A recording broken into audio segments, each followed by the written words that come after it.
Let's go. We can feel there's something empty. We need something more. I feel destiny, she tempts me. Tells me there's two paths, they both have a different ending. Choose wise and you'll find that pain leads to ascending. Till I'm dead and buried deep within a cemetery, I will fight, never weary, I wanna be legendary. Till I'm dead and buried deep within a cemetery, I will fight, never weary, I wanna be legendary.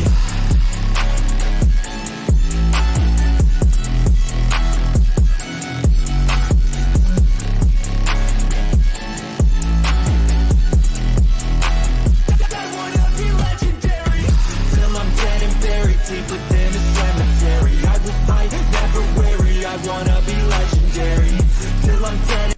It's live stream time with Cardano Ecosystem News. Ready? Let's go.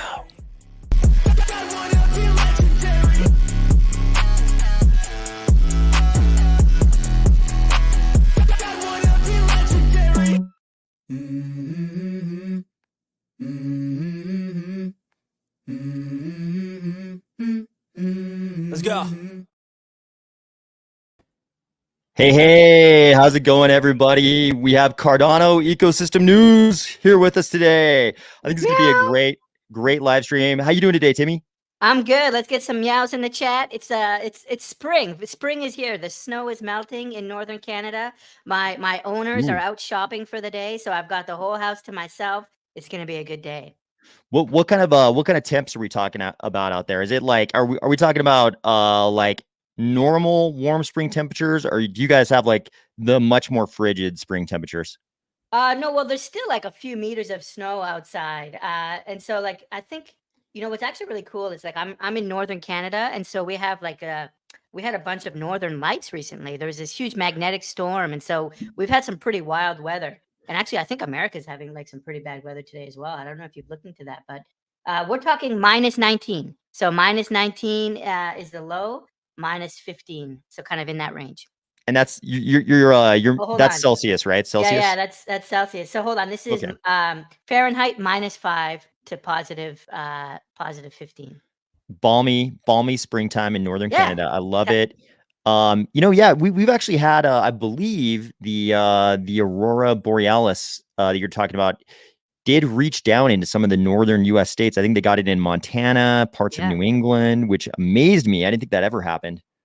Yeah, it seems like it was pretty special this time around. And then, there's this huge tornado down in Amory in the United States, and people are talking about how they might be related, like this magnetic energy coming in through the atmosphere might be messing up with the weather systems. So it's kind of a wild week for Mother Nature there. Crazy.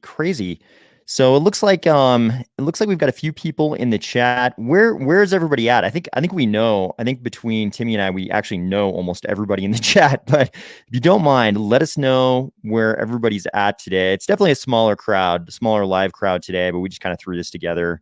So no huge surprise. Where's everybody at today? Go ahead and post in the comments where you are located. We'll get an idea of what kind of crowd we got today. It's usually pretty international. Yeah, I think also, middle of the afternoon for a lot of people. Hopefully people are out and about and like enjoying this nice -5 degree weather. Doing something fun in the -5 degree weather. We've got Southeast US. Julio is in Luxembourg. Oh, Dusty Death is playing poker. That sounds pretty cool. Oh yeah, there's actually a poker game right now with Clay Nation and Raccoon Syndicate. It actually just started at like 5 minutes ago. So I guess maybe that's where everyone is. They're all playing Clay Nation poker.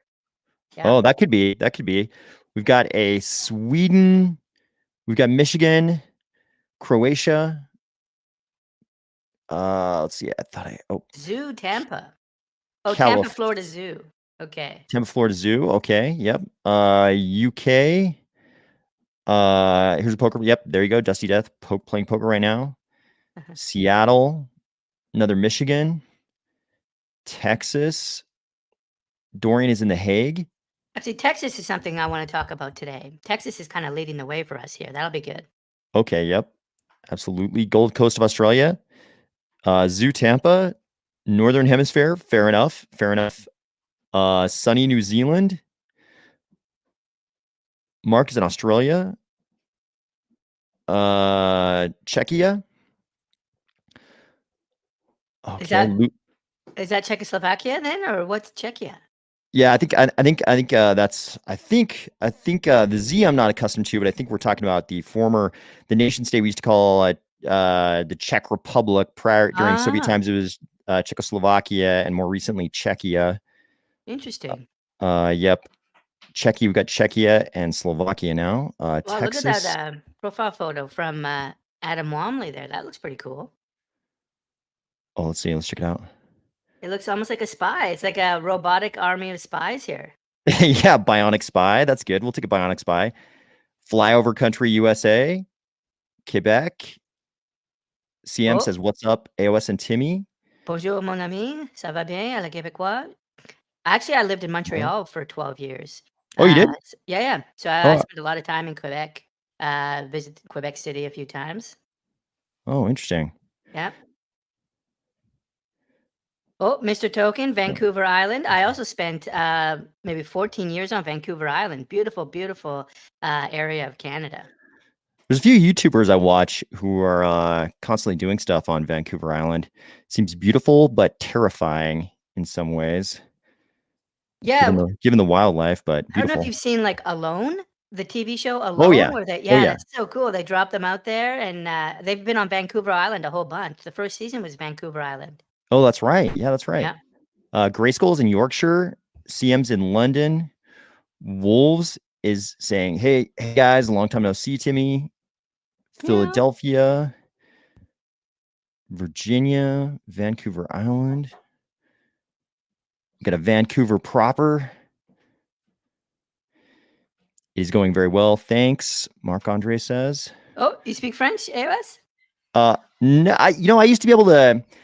I wouldn't have said at any point in my life I spoke French well at all, but I used to be able to read French pretty well. And I notice every once in a while I'll try to read like I'll go to the website of some newspaper, and I can still read a lot better than I think I can. But I was always a terrible speaker, like the worst French speaker ever. My professors would just like, it would always be like my turn to do something speaking wise in class, and they were just like shaking their heads, like, how can he be so bad? So I was always like a terrible speaker.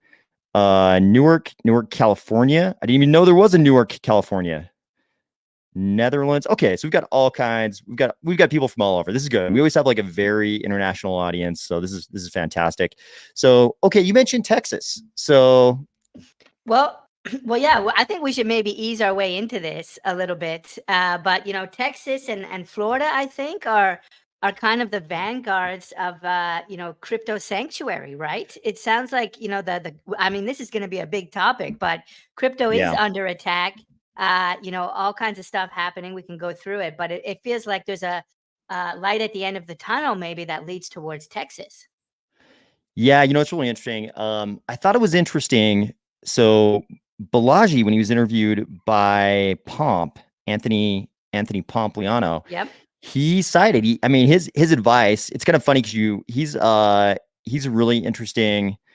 Well, let's see if I can read what you can tell me if I'm reading what Julian's saying correctly. He says, you can always understand French more, much love. Is that like roughly correct? Yeah. But I think it's more, you can always learn French again, maybe. Learn. Okay. I missed translated the verb.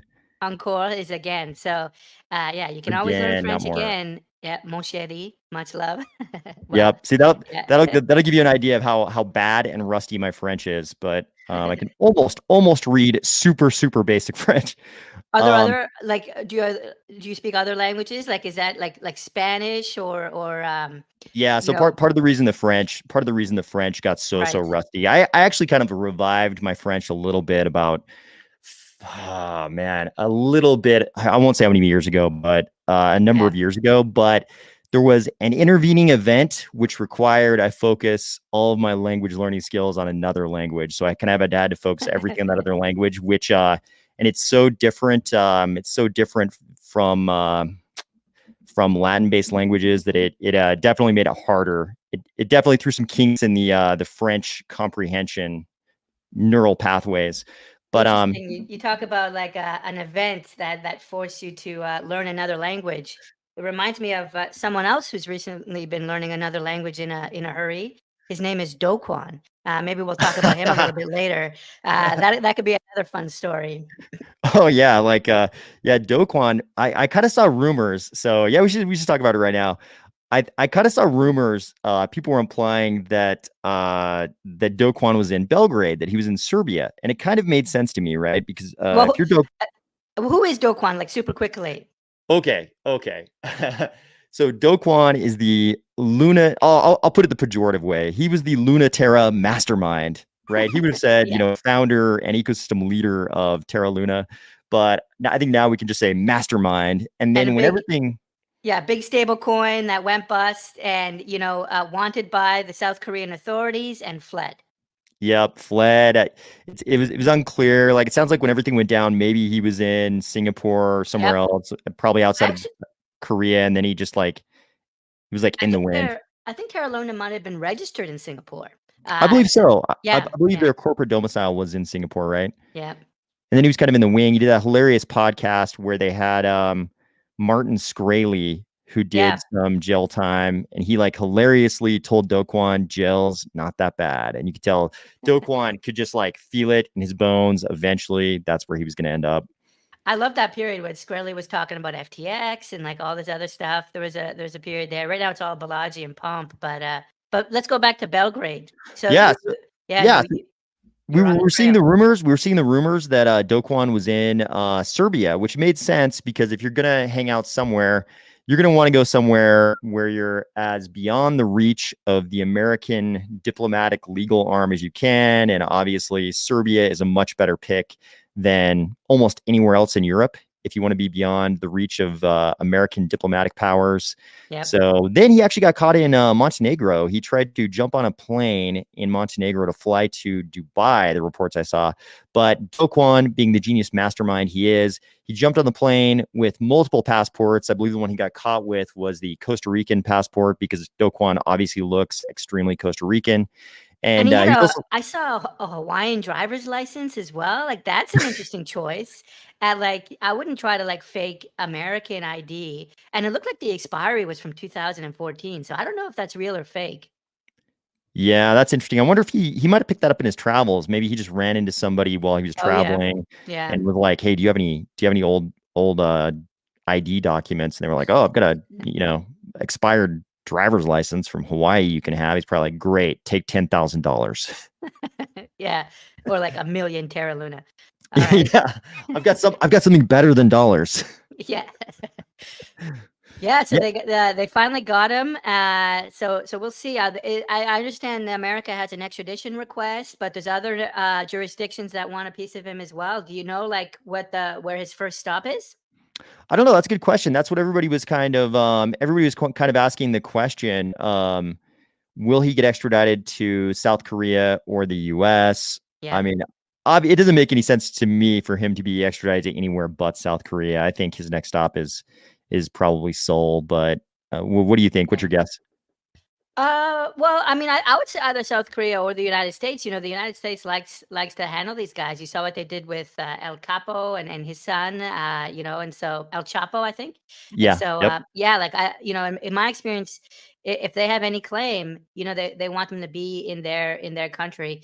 Well, they also don't want them to escape or have like a fake prison term. And from what I know about South Korea, they're pretty strict. So maybe the U.S. will be okay for South Korea to kind of enforce the sentence. But yeah, I would say SK or US. Yeah, that's what I'm thinking too. I'm thinking the U.S. and South Korea, we're so tight. Like, I think I kind of think to like U.S. prosecutors, it's going to be maybe not the prosecutors themselves, but as a diplomatic matter, I think the U.S. is going to be like, hey, South Korean court, Southern District of New York, like same thing as long as this guy gets some jail time. I mean, they could also prosecute him in if they wanted to, they could prosecute him in South Korea and in the U.S. I think it'd probably go to New York if it was in the U.S., but yeah, it'd be super, super interesting.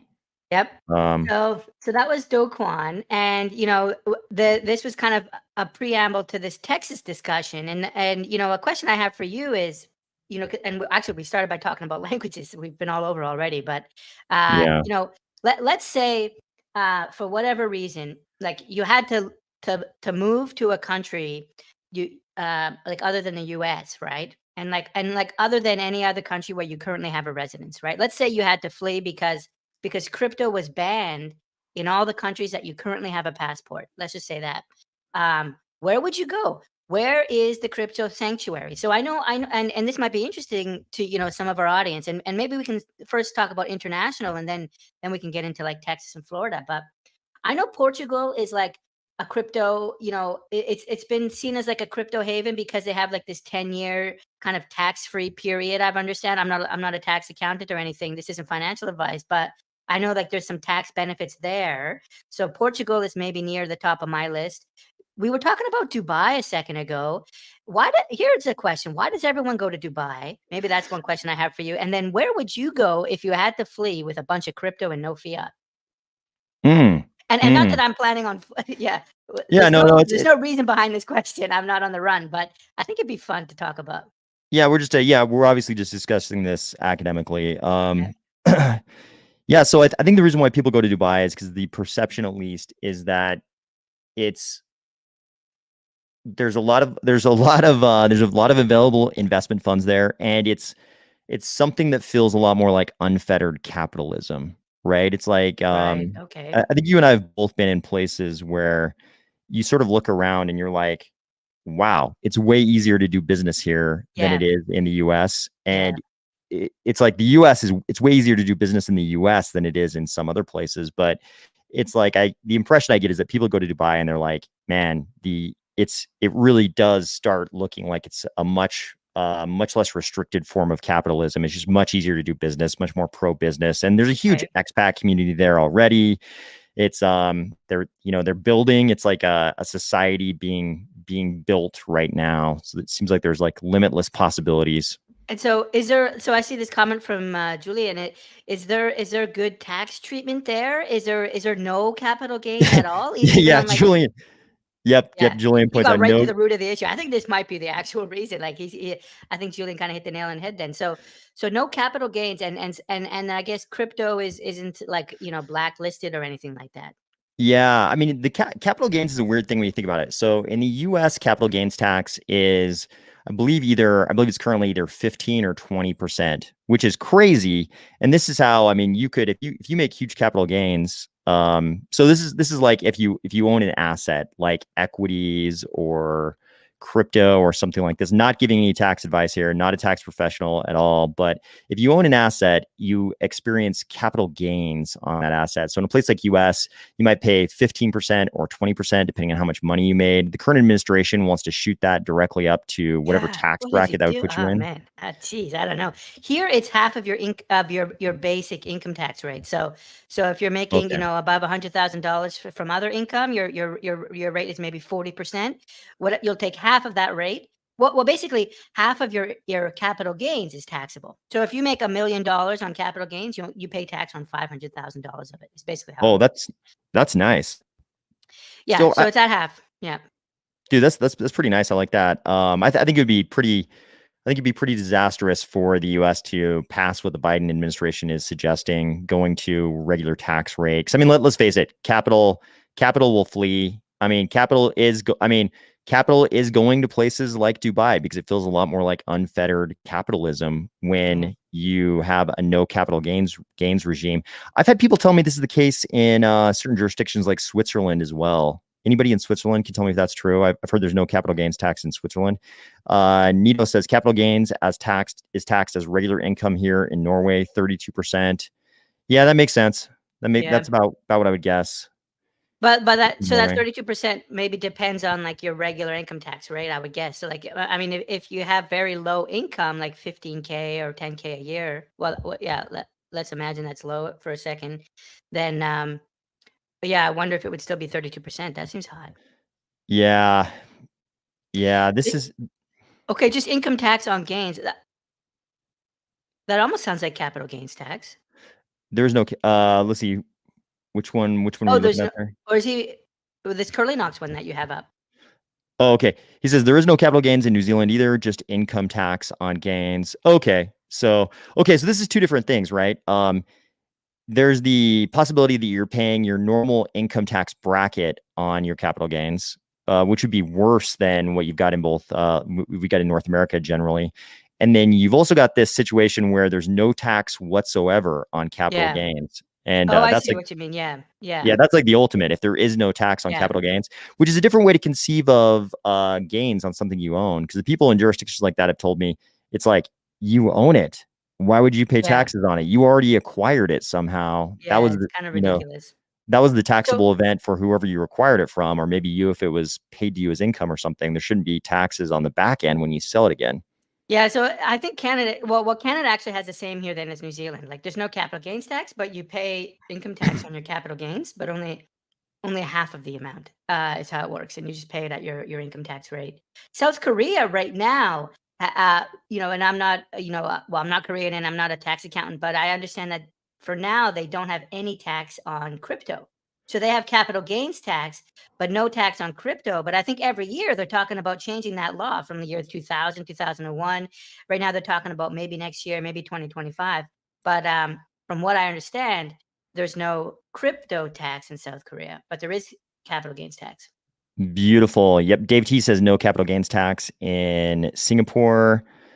Julian says Germany, no crypto tax if hold over a year. Yep, same kind of holding period in the U.S. You only get that 15 or 20% if you hold. So getting back to our question, then, it seems like Canada and America, or maybe some of the more restrictive regimes here.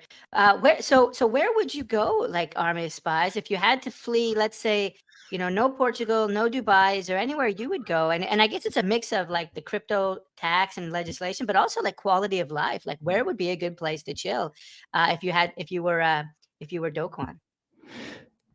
Well, Okay, not on the run, right? Not on the run, but let's just say, yeah, because of crypto regulation. yeah, so it's a pretty big okay, if you're just engaging in like, basically regulatory arbitrage, it's a Yeah. little bit different. If you're already like a criminal on the run, then you're not going to pay your taxes anyway. But it's actually kind of a no-win for US citizens. Because Yeah. they're going to make tax you foreign income. Yeah. Yeah, yep, exactly. Yep, they're going to make you pay those taxes no matter where you go. If you're Do Kwon, let's say Do Kwon was a US citizen and he's like, yeah, I'm not going to pay my taxes anyways. Where do you go? You definitely want to go somewhere with no extradition. So you want to go somewhere with no capital gains tax. So I guess that does put Dubai at the top of the list because you're not going to go anywhere in Europe because that's a little too close to US diplomatic reach.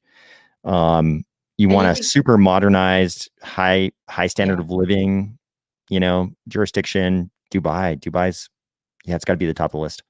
You think you'd be happy there? Like, I've never visited. I don't know the culture. It seems like there's cool parties and stuff. I think is alcohol illegal? And maybe that's okay as long as they have catnip. But, I think alcohol is illegal there and gambling is illegal. Like, I think I actually don't know, but like, how is it for like entertainment and stuff?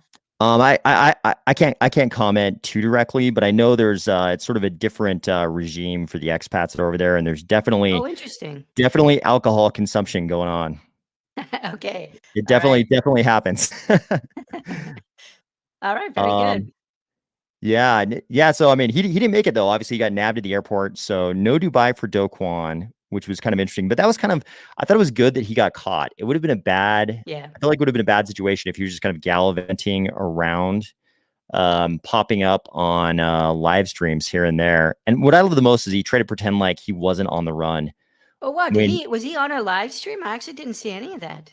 no, not recently, but that one with Martin Scraley. Remember Oh, yeah.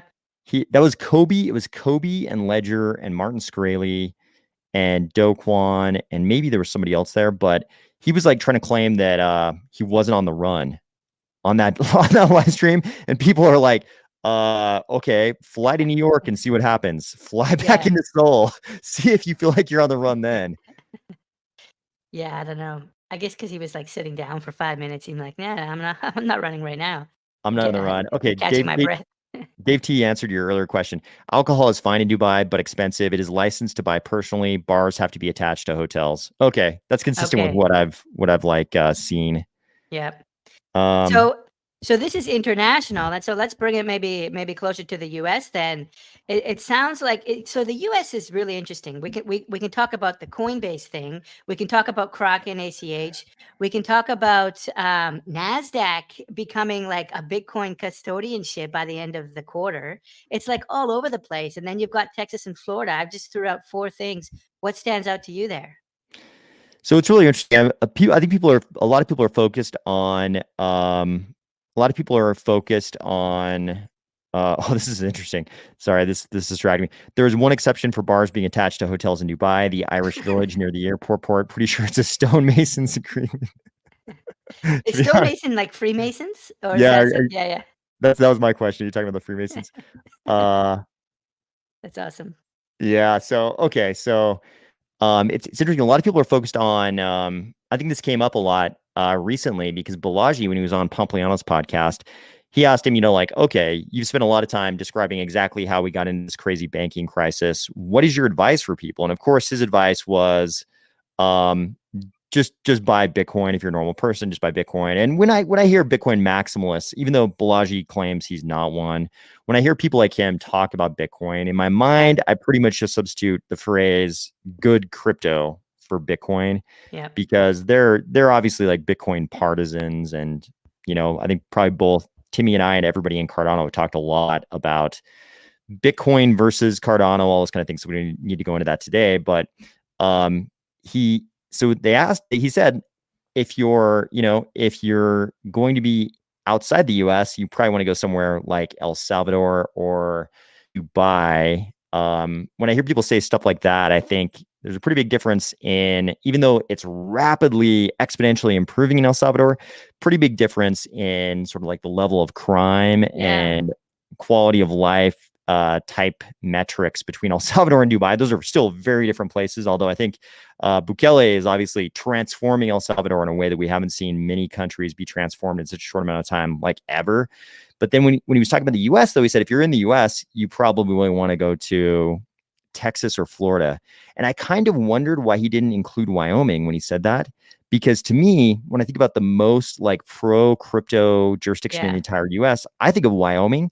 So I don't really know. Maybe somebody in the comments can make a case for I think it might have Texas just been because we've seen like Texas and Florida like recently come out with news. Like Texas has recently said like we're gonna make like a crypto friendly jurisdiction. Wyoming's kind of been doing it forever, so I think it's like just kind of out of the news cycle. I think you're right. That's how I feel about it. I think Balaji is probably, I mean, he's obviously watching all the news very, very closely with a strong like crypto lens. So I think you're probably right about that. Because I can't, like, obviously DeSantis just came out with the anti-federal CBDC effort in terms of a Florida statute, which is super interesting. I mean, there's all kinds of issues of federalism there. Like, it's almost something like, okay, if let's say the US did come out with a retail CBDC, and I kind of think Caitlin Long is more right than Balaji when Balaji says that FedNow is the retail CBDC, and Caitlin Long says it is not. Yeah, it's not. I think it's not. I agree with Caitlin here. I think it's really just a faster ACH that's 24/7 basically, but it's not really CBDC. In my point of view, I don't think you'll be using it even at point of sale or anything like that. Whereas CBDC, I imagine I could use that at Starbucks or something. But FedNow feels more like a faster ACH, a faster wire transfer or something. We have something in Canada called like Interact Transfer. I don't know if that's in the States, but we're able to like email money to everybody through our bank just with their email address. And I almost feel like FedNow is closer to that.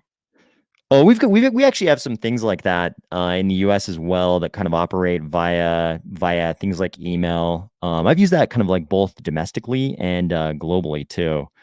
We've got something similar, different name, but similar. It's kind of interesting. So if the Fed did come out with a full-on, I agree with you exactly on FedNow. If the Fed though did come out with an actual retail CBDC, and a state like Florida had a law that said no federal CBDCs. It becomes this weird federalism question, and Yeah. it's almost something that you'd almost have to have a Supreme Court ruling to decide the sort of the federalism issues there. And it's all tied up in like, whether or not this is an issue of interstate commerce, and in those Yeah. cases, the federal law is going to supersede the state laws, but becomes a pretty complicated area of law. But I think it's increasingly clear that like federalism and state rights are increasingly marginalized. It feels like the trend is increasingly towards like the federal government. We're seeing this around border control, around education, all kinds of things. It seems like they would lose this fight. They would, lose this fight a lot quicker than some of the other things they're already losing around, education and border control. So I don't, I don't think they have a chance at banning CBDCs if it's a federal mandate. But yeah, I think Florida is very attractive. Like not even just for the crypto openness, but also Miami is like a Bitcoin hub, right? The mayor of Miami is always talking about doing Bitcoin things. I think Bitcoin conference is coming up, right, in May again in Miami. yeah, So I could see Florida and Miami and all that area being like crypto friendly for a long time. But it's also just a beautiful area. So like if I was gonna like flee to the States, I'd probably be looking at Florida. But Texas also is beautiful. It's warm. Austin is such a wonderful place to be. Like I know there's issues with like gentrification and stuff, but Joe Rogan just opened up his comedy club there. I'm a huge stand-up comedy fan, so I'd be going there all the time. the Um, mothership, right? yeah, the mothership and Kill Tony and all that is up there. Plus, SpaceX is just around the corner. So if I did have to flee, I could just jump on a Falcon 9 and go to Mars. Go to be the first cat on Mars. There you go. Yeah, I So mean, yeah, I think Florida and Texas would even though Wyoming is probably really friendly. I mean, Wyoming would be like very good for I imagine nature and ranges and hills and stuff, but I'd probably choose Florida or Texas. yeah, that makes sense. Coming from northern Canada, I think Wyoming is like almost a little bit too similar, probably Yeah. to a lot of parts of northern Canada, to be honest, Yeah. Yeah. in terms of like the bitter cold winters. But I gotta tell you though, definitely, I've been watching Yellowstone. Well, I finished like I'm all caught up, but Yellowstone and all the different variants, it makes me really like yearn for like just buying a ranch in Wyoming or somewhere. It's just beautiful. Some of the land there. yeah, it is. Wyoming is beautiful. There's no denying that, and they've got like true wilderness. I mean, it's in the western U.S. It's like you only have so many states that actually have grizzlies anymore. They used to range all over the western U.S. and Yeah. you've only got them in so many states, and it's almost like this core, almost remnant population because they've been extirpated from so many of the mountain ranges that otherwise would be great habitat for grizzlies. Anyways, we don't need to get into the biology of grizzly extirpation, but We got Rob here joining late from Austin. Maybe let us know in the chat, Rob. Like, how do you like Austin? Have you been there for a while? Like, I imagine there's some pros and cons. Like, I know like they're dealing with homelessness and things like that right now, but it seems like maybe like what San Francisco was, maybe 20 or 30 years ago, maybe more like 30 years ago. Yeah, I'd be curious how you're finding Austin and if you yeah. recently went or not. How many bumper stickers are in your neighborhood that say "Don't California my Austin"? Oh, really? Oh, interesting. Have you? Yeah, I could see that. Yeah, there's like this pushback from some people, but like it's a lot of Californians that are going there. So Yeah, I think that's why the yeah, bumper stickers are popping up. Yeah, so interesting. Okay, what else? So we've got this weird situation happening where some of the states, it's sort of part of the greater sort of divisiveness in U.S. politics. You've got some states that are like, it's weird to me actually that the crypto issue is all of a sudden solidifying along party lines. This is something else that Caitlin Long talked about. She was on Pompliano right after Balaji. She talked about this. She said she was shocked by the president's report to Congress in that it was obvious that the anti-technology segment in the Biden camp had somehow taken control, and they had yeah. run with this strong, like, she didn't use the word Luddite, but I think most people are using the word Luddite, this like strong Luddite anti-technology thing where they're like, hey, let's not have any innovation in finance. I don't know. I think it's ridiculous. I think it's as ridiculous as the internet. There's this one guy, Jeff Bezos, who thinks he's going to make an online mall. and sell things online. Who's going to buy stuff on the internet? This whole internet thing is going to be gone. And so, yeah, we've seen this before. Here's what I think. I think there's going to be generational change. I think like there's still the old guard, in Congress and Senate, and what I think there's no question. Like 20, hopefully it'll be faster than 20 years, but we're going to see. We're going to see Gen X and millennials increasingly get into Congress, get into Senate, and they've grown up on the internet, and a lot of them have grown up now with NFTs, and we understand the technology. So on the long enough time horizon, there's only one way this goes, and that's like total embrace of crypto currency and blockchain. I think we just need to wait for this older guard maybe to kind of cycle out. Yeah, I mean, that part is so obvious to me. I think probably, hopefully to everybody, it's so obvious that as soon as you have that generation of policymakers retiring, it's like very few people in the next generation are going to be like, no, the TradFi system is perfect. The TradFi system is absolutely without faults. We shouldn't change a thing. Like, said no one, and even Gen X. Even Gen X, let alone millennials or Gen Zers, nobody in Gen X, I think, is saying that the TradFi system is perfect. We're ready because we grew up with the internet. I think you're Gen X. I'm a Gen Xer, and so we grew up with the internet, and so we're used to the fast pace of technology. But I remember they used to throw hate on the internet, back in the late '90s and mid '90s, and so it's just the same thing. One thing though is so like there's this regulation angle, and Coinbase. We can talk about what's going on with Coinbase a little bit, but I loved how the CEO of Coinbase said they're going to start donating to pro-crypto politicians and policymakers. And so this is maybe a way we can accelerate change, in Washington. Since everyone's now focused on Coinbase, Brian Armstrong, they have huge, war chest. If Coinbase is going to start funding pro-crypto candidates, I don't know if we've seen this before. This could really, really help, I think. And 2024 is coming up. We've also seen, I know the Republicans used to be very against crypto, right? And even Trump in 2016, I think, was very against Bitcoin. But at times, if the Democrats are more clearly against crypto, then I feel like Republicans will naturally have to embrace it, right? Because everything has to be polarized in America right now. So we might get a whole bunch of Republican allies, heading into 2024. On top of that, Coinbase funding pro-crypto candidates, things could get interesting. Yeah, I've kind of offered the theory that at least a piece of Coinbase being the first target among the big exchanges, you could argue that obviously Binance was informally targeted, but a big piece of it was when the wave of woke activism was just like rushing across all the big tech companies in the Bay Area. Brian Armstrong stood up and said, our only mission at this company is the proliferation of crypto, and you can have whatever politics you want at home, but on company time, on company premises, we're going to be apolitical when it comes to everything else. Our only political mission is the proliferation of crypto. And I think the Biden administration took that as him being a part of, the libertarian segment across the aisle. And I can't help but think that was part of the reason that they got it first. Yep, I think so, but I think this is going to be a mistake. I think this is going to prove to be Gary Gensler's biggest mistake, is going after the final boss. I'm actually excited. I think we'll get some, some clarification here, and I want our best contender to be there, right? And I think Coinbase, given their war chest and given all the people that are invested in Coinbase, and I think they're Y Combinator as well. And so there's Y Combinator is mostly a lot of leftists. We just saw Y Combinator bail on SVB, and they all kind of came out, and they're all Democrats are all in California, and Paul Graham and all of those guys.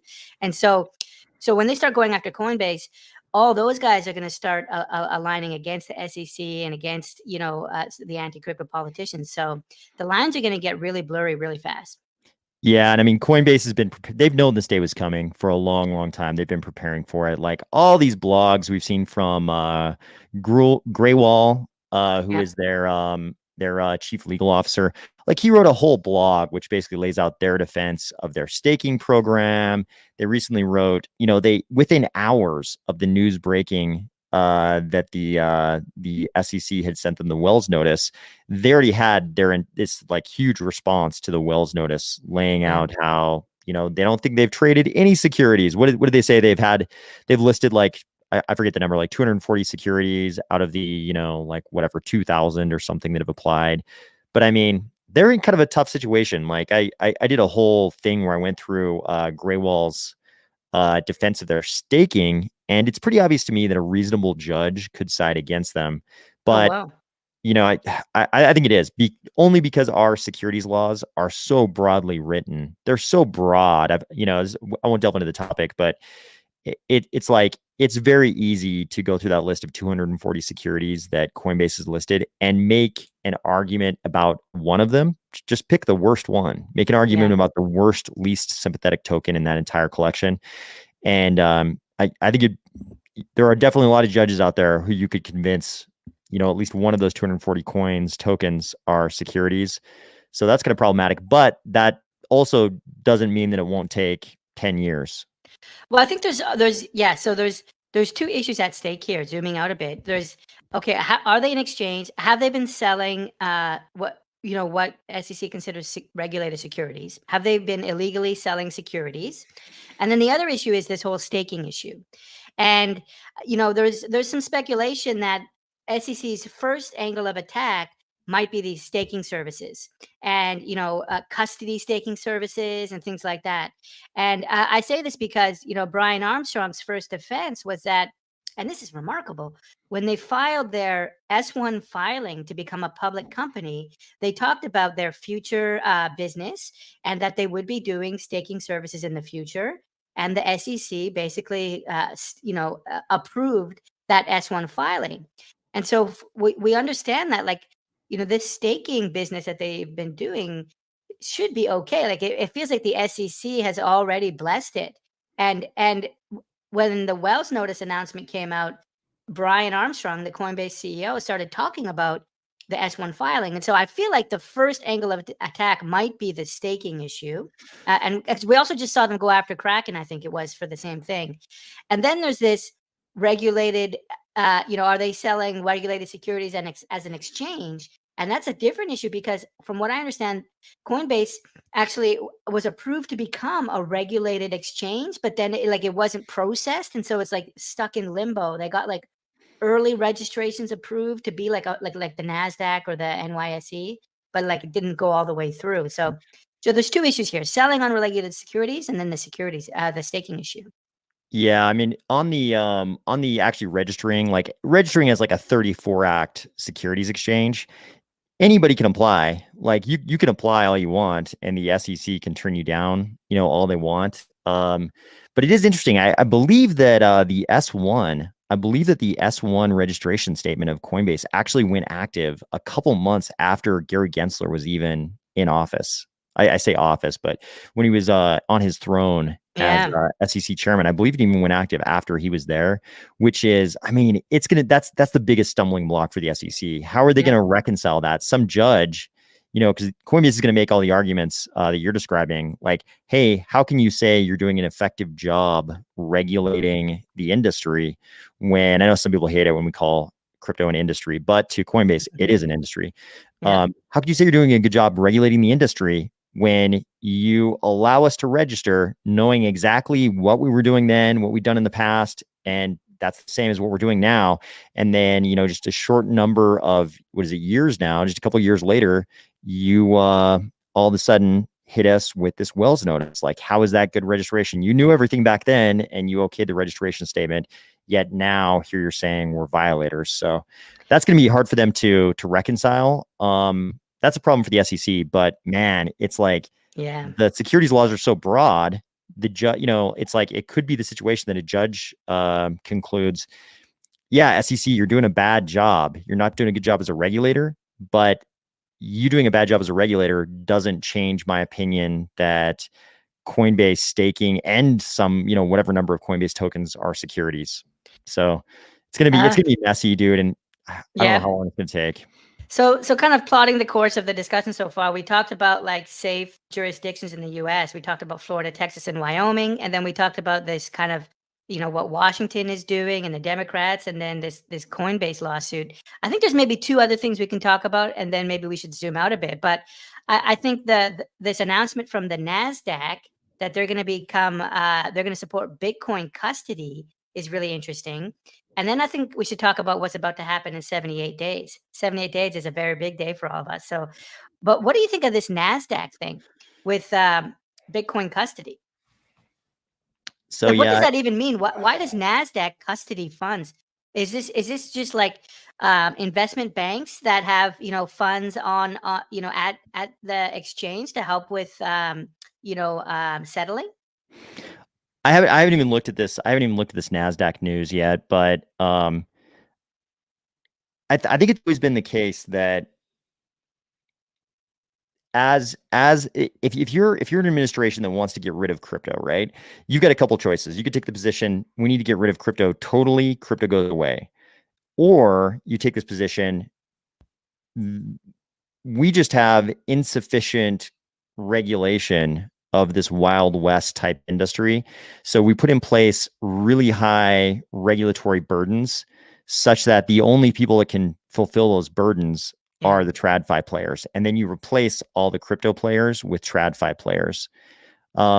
Just hearing the headline, like NASDAQ wants to be the custodian of Bitcoin, of Bitcoin in some way, wants to be a custodian of Bitcoin in some way, makes me think that that's sort of in that strain of thought, that maybe they just create such huge regulatory burdens that only the TradFi players can fulfill those, right? Which has been honestly one of my biggest fears about this whole regulatory wave the whole time. It feels like a lot of the government is owned by like some of these TradFi players and like investment banks. I know we've heard a lot about Elizabeth Warren like being owned by Goldman Sachs and others, and I believe that she's the worst. I'll come out and say it. I do not like Warren, but we understand that she's basically owned by Goldman Sachs, and I think what's interesting, we can talk about like this banking crisis, because we're seeing a lot of the smaller banks now and the regional banks get bought up by larger banks, right? SVB, I think First Republic has been talked about getting acquired. Credit Suisse got acquired by UBS, and so there's also a ton of deposits now that are fleeing from the small banks in the US, and they're basically fleeing to safety and depositing with JP Morgan and Bank of America. And so it feels like this is the same trend of larger incumbents capturing more and more of the market share. And it looks like, with crypto, when we see NASDAQ make this announcement and other big banks talk about supporting Bitcoin custodianship, I wonder if it feels like everything's just going in support of like JP Morgan and Goldman Sachs. Yeah. So, okay. So I'm pulling up Elizabeth Warren's top contributors on opensecrets.org. Sorry, just trying to get to the right page. It's kind of tricky because we saw this a little bit with Sam Bankman-Fried, right? You could see him listed as a giant donor for a large number of Democrats and the Democratic Party generally, but he claimed he also contributed like as much maybe to the Republicans, but you couldn't really see it. They were like dark contributions. And last time I looked at Elizabeth Warren's top donors, it was hard to identify anybody on Wall Street. But that doesn't mean that they're not contributing to the DNC, to the Democrats sort of broadly, and that somebody who doesn't have them on her donor list isn't still kind of beholden to them because of their contributions to her party. So and I think this story of SBF and like his parent, I know his mom runs what is it? It's not Democracy Now! It's something now. But she's very involved in Democratic politics, and I don't buy this whole story like, oh, I also donated to the Republicans, but you can't see it. Come on, I think like that might have been done just as a cover story, and even if it happened, it might have been like just the right amount, as a cover story. But we'll see. Yeah, it's hard to imagine that conversation where he goes to his mom and he's like, "Yeah, so I think I'm going to flip a bunch of money to Mitt Romney. How do you feel about that?" Or like, Cruz, I'm gonna send a bunch of money to Ted Cruz. You cool with that? It's hard to imagine that. We can talk a little bit. I saw a really good question earlier about the fractional reserve system. We can talk about that maybe for a little bit, and then maybe we get out of like regulations and government for a bit. But there was a comment here, asking us, what do we think about the fractional reserve system? And this is the idea that, like, banks basically, they take your deposits. Let's say, you give your bank $100, and they show that you have $100 in your bank account, but they've actually taken 99 of that dollars and given it to someone else. They've loaned it to somebody starting a restaurant business, or they've loaned it to someone who wants to buy their house, or they've bought, they've actually bought, MBS, and like they've bought securities. Basically, it's almost like they went and bought Tesla stock with your money, because they think that, rather than just having your money sitting in their safe at your local bank, they're going to try and get returns on it. And so they lend it out to restaurant owners, to people buying houses, and they invest with your money so that, they can pay their staff and pay their rent, and basically so they can have a business. So, like, we pay these account fees, right? We pay, like, I don't know, 50 cents a month, or you pay 50 cents on every transaction. That's not how these banks are running their business. They're running their business by using your money, your deposits, and they're doing all this kind of investment activity with it. And so your money is not in reserve. It's a fractional reserve. Only a fraction of your money is actually in reserve at the bank. And so I think it's a good question. How do you feel about that? I think there are, like, huge advantages. My main issue is not with the fractional reserve system. My main issue is with printing money and diluting the US dollar, diluting the Canadian dollar. I think the fractional reserve system can work. I think it's important to power business. We need to have mortgages. We need to have money to start our businesses. So I think, yeah, like a lot of our living standards were built on the fractional reserve system. I think there's huge advantages here to leverage money. My main issue is primarily with the Fed and the, printing money and devaluing the dollar. I have with my co-founder Kiyama, we have an NFT collection. There's 10K supply. There's 10,000 supply. If I suddenly minted another 10,000 raccoons, it would be terrible. Our floor price would drop, and all of the current holders would be super, super angry because I just created twice as many raccoons. And imagine this. Imagine I minted the same 10,000 raccoons with the exact same traits. They look exactly the same, right? And so now every raccoon has a duplicate. Well, you're going to feel incredibly diluted. You have a right to be very angry. And that's what the Fed is doing when they print all this extra money. They're basically saying, okay, there's so many trillions of US dollars out there. Let's just create more. And basically they're diluting the value of your US dollar. So that's the issue that I have, kind of at a 10,000 foot level, not the fractional reserve as much. Go ahead, AOS. What's your thought? Yeah. My thoughts are largely consistent. It's kind of interesting. So you have, so there are a bunch of different siloed things going on there. And the fractional reserve banking is kind of a separate but connected issue to the Keynesian economic stuff the central banks are engaging in, which is very much contrary to sort of the Austrian economics thought that inhabits a lot of crypto. Like, we're in crypto, I think a lot of the early crypto people, at least, were big fans of von Mises and Hayek, and that whole way of thinking about economics, which is very contrary. It's like very contrary to what the central banks have been doing these days with the debasement of all of our fiat currencies, including the dollar and the euro and every fiat currency of every, modern economy, basically modern industrialized economy. It's interesting though. So a lot of us think is that fractional reserve banking is what has allowed for our economies to grow so fast. Because we're doing this sort of dollar multiplying thing, we're creating dollars by the issuance of all these loans. The bank is issuing, a huge amount of loans, and it has a huge amount of liability to its depositors. And, it all works as long as there's no bank runs. I thought it was interesting though. Caitlin Long made a claim. I keep going back to the podcast she did with Pompliano, but she made a claim during that podcast that actually the greatest economic expansion I can't remember if she said it was the greatest economic expansion in U.S. history or just an extremely significant one, was during the wildcat era of banking in the U.S. in the 1800s. I remember that. Yeah. Yeah. And that was the opposite of fractional reserve banking. Banks just served as warehouses. Like, literally, they would issue their own banknotes. It was like Bank of Deadwood Bank of Deadwood banknote, equivalent to whatever, some amount of gold or silver. And then in the bank, they literally had gold and silver equivalent to the amount of banknotes they would issue. The problem, of course, is that they were all state chartered banks because we had no national banking system. And the states didn't do a good job of regulating, they weren't sending guys out to, check the Bank of Deadwood to see how much gold they actually had in there versus the amount of notes that were actually in circulation. So there were a lot of bank runs, a lot of bank failures, but there were also a lot of banks that did what they were supposed to. They only issued as many notes as they had out, or they only issued as many notes as they were holding gold and silver. But crypto people are really familiar with this because this is a problem we run into with backed stable coins. This is exactly the problem we've always had with Tether, Right. the first big stable coin. Yeah. The question the whole time was, do you really have the money? And they were always like, yes. And we're like, okay, can you give us an audit? And they're like, sweet. Nope, our auditor just quit. And then we've gone through all these iterations of that. BitBoy is there. BitBoy went to their offices. BitBoy is going to tell us if the money's there or not.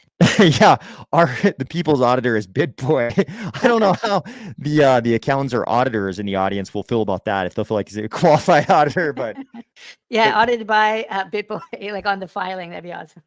Yeah, I mean, I think that's a big part of the. If you want to take a really optimistic, non-pessimistic perspective on why the Elizabeth Warrens and the Bidens and the Genslers and the Janet Yellens of the world hate crypto, it could just even in the EU, I was commenting on this on Twitter the other day, but it could just be their fear that crypto has really returned to those wildcat banking days. Yeah. And from their perspective, they're like, why would we ever do that? Because they certainly believe that fractional reserve banking, has been this source of liquidity for the rapid, expansion of our Western economies. And they look at the wildcat era of banking as like fraud and bank runs and all of those things. So bringing kind of this whole thread of chat to a close, because I want to talk about some Cardano stuff as well. We're going a bit deep on finance and kind of high level stuff. But the last piece to the story, I think, is Balaji and everything he's been doing. I've been following a lot of Twitter Spaces. It sounds like you're more on like the pomp and like the YouTube scene, but like I'm super hooked on Twitter Spaces. Mario Nawfal, if you haven't followed him, I actually think you might have popped into one or two Army of Spies. I think you might have been in one, but he has awesome spaces. But then also, Balaji was doing a couple of spaces with Swan, and I'm not a fan of Swan at all. But the big thing is, I think it's 78 days left, right? In 78 days, Bitcoin will be $1 million. And so, I'm just counting the hours here until I'm a super rich cat, and I guess the discussion here is, with the bank runs, with what we're seeing with Deutsche Bank now, is there going to be another domino to fall? This crisis of confidence in the realization that banks do not have our money backstopped. That banks have also the realization that in the modern world, a bank run can happen really fast. We saw $41 billion leave Silicon Valley Bank in a day when Tan and the other, Peter Thiel told all their Y Combinator companies to move their money out. And so with online banking and digital banking, and maybe even with, we're able to move money so fast, a bank run can happen instantly. And so, I remember Jerome Powell said, well, maybe we'll have some new regulation to control that, which I think means, capital controls so that you can't move your money outside of the bank as fast as you want. You can't move your money outside of the country as fast as you want. And so here's my question. Is there a crisis of confidence? Are we at a tipping point now where people are on scale going to leave, the banking system, leave the fiat system and buy Bitcoin and send Bitcoin to $1 million? This is Balaji's, conjecture. And I think he's bet $2 million of his own money, I think, that Bitcoin will hit $1 million in, I think, 78 days or something. So what do you think? Are we going to $1 million, or have we reached a tipping point, or is this all going to be forgotten in a year? Yeah. So Timmy's pointing out the absurdity of the bet, which Balaji himself has in most notably the Twitter space with Robert Breedlove that he did right after the bet. I thought that was a great one. I think Breedlove does a good job. He's a little less sensational sometimes than some of the other Twitter spaces from my perspective. But Balaji said, I'm just trying to signal to the world that it's time to run for the life rafts. Like he's like, I'm trying to get as many people as possible on the Bitcoin life rafts. In my opinion, those are sort of like good crypto life rafts as opposed to just Bitcoin. But he's willing to burn the money. I mean, he said he would make the bet with not just the original guy, but one other person, and he also seemed to be willing to burn $1 million for 1,000 meme tweets, sort of like explaining, what he thinks is going on with the debasement of the dollar. So he's going to spend, I think it was $1,000 each on the 1,000 best meme tweets. So he's going to burn another $1 million just on trying to advertise this, and then $2 million on the bets. I didn't hear. Did he actually make 2 bets at the end by the end of it, or did he just make the 1 bet? I thought he increased it to 2 million, and I don't think it's 2 BTC. I think, I think it's actually USDC. I saw that, a few days ago, he was actually moving USDC, so it's stable coin, $2 million worth. Maybe it's 1 million, but I thought it was 2, into a smart contract. And I think like they're setting it up. So it's like 2 million of basically stable coins worth $1 American. Yeah, and it's a nonsensical bet. So Balaji's putting up the 2 million USDC or 1 million USDC twice, and then the people the counterparties to his bet just need to put up 1 BTC each. But obviously, right, they can just buy 2 BTC, and then if they win the bet, they get $1 million, and they've only spent the money required to acquire 2 BTC. If Balaji were to win, then they lose their 1 BTC they put up against Balaji's $1 million in USDC, but they also have a separate BTC, which is now worth $1 million. Yeah. So either way, the counterparties to his bet win the bet if they just buy more than 1 Bitcoin. Well, I've seen people say like either way, like Balaji is a fool. Either way, he's going to lose money on the bet. And yeah, sure. If you zoom in and if the whole universe is just this bet, he'll lose money. But if he causes Bitcoin to go to 50K and 100K or maybe 100K and he loses the bet, he still might make a ton of money overall. We don't know how many Bitcoin he has. If this whole bet and the sensationalism of it, and now that it's, it's hit mainstream press, if he's able to bring Bitcoin up to, let's say 50K, and he's got the, 20 Bitcoin, well, I guess if he's got 40 Bitcoin and it goes up $25,000, he's now got $1 million in his portfolio has increased. And so he doesn't need to win the bet to make money. He probably only needs the Bitcoin to go somewhere between $50,000 and $100,000 to make money, assuming he has something like 50 Bitcoin. So that's what some people are missing. It actually could be a lot easier for him to win overall while still losing the bet. Yeah, absolutely. I mean, Balaji knows what he's doing. He's not stupid. And even if he were burning $3 million, he can afford to do it. He obviously believes in crypto as the life raft versus debasement of all of the fiat currencies. I think to some extent, all of us, that was part of all of our bets when we kind of joined this little crypto world. But it's really interesting though, and it really is a global thing. This isn't just about the US dollar. Yeah. I mean, it's like we saw Credit Suisse when Credit Suisse was about to go under, and that's been a long time coming. I mean, Credit Suisse stock has been shady down and to the right for like, what is it, 20 years? I mean, the stock, the peak of that those equities was 20 years ago. So they've been the most ailing of the GSIBs, the globally systemically important banks for, decades now. And so it was obvious they were going to go under, but it's interesting. So if you look at the amount the Swiss National Bank had to backstop the deal for UBS to acquire Credit Suisse, the amount is just over $100 billion. The entire GDP of Switzerland is only like $800 billion. So it's an eighth of the entire GDP of Switzerland. What this means, again, according to Caitlin Long, is that the Swiss National Bank isn't really paying for this. The swap lines were opened up at 5 p.m. Eastern on Sunday night. Yep. Because they needed to be able to send dollars to all of the central banks in Europe. And so she's saying, obviously, the Fed and the ECB, the European Central Bank, they're really probably paying substantial amounts of that $100+ billion in that deal. So Yep. I mean, this is a global thing. We're As soon kind as of they all in announced it. it, the American Fed opened up these swap lines so that countries, can easily basically borrow as much as they want. And so that, you ask, yeah, who's really paying for it? Who's bailing out Credit Suisse? And there's an argument that it's actually the US taxpayers that are Yeah, bailing out Credit Suisse.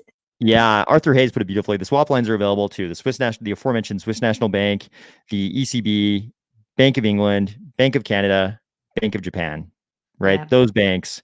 And Arthur Hayes put it beautifully. He's like, hey, the banks in their countries also bought those long-term US Treasury securities, Yeah. which they're also upside down in. And the Fed does not want those foreign banks to dump those US securities, US Treasury securities on the open market, because that'll make the US regional and community banks even more insolvent than they currently are without the BTFP. So they don't want them to make them even more insolvent and drive the value of those securities, those Treasury securities, down even further. But the beautiful remedy is the swap line, because the Fed can print as many dollars, infinite number of dollars, and send those dollars to those other foreign central banks. And then those other foreign central banks can trade those dollars to their member banks in their country in exchange for those securities. And then they just absorb the loss. They just absorb those US treasuries onto their balance sheet, and they can absorb an infinite amount of losses because they're the central bank, and the Fed can print an infinite amount of money because they're the Fed. So the treasuries never hit the market. They couldn't say they're doing this because it would be politically toxic. American taxpayers would never go for, hey, we're printing a bunch of dollars and it's all going to, it's all ending up in the hands of these foreign banks. That would never be tenable. But it's like this beautifully elegant stealth, solution to the problem. I was trying to bring up Arthur Hayes's tweet, actually your tweet pointing to it. I just pasted it in the chat. Anyone who hasn't read it yet, go ahead and read this after the stream. This tweet from Army of Spies pointing to Arthur Hayes' tweet. I thought it was a really, really good summary, really beautifully done.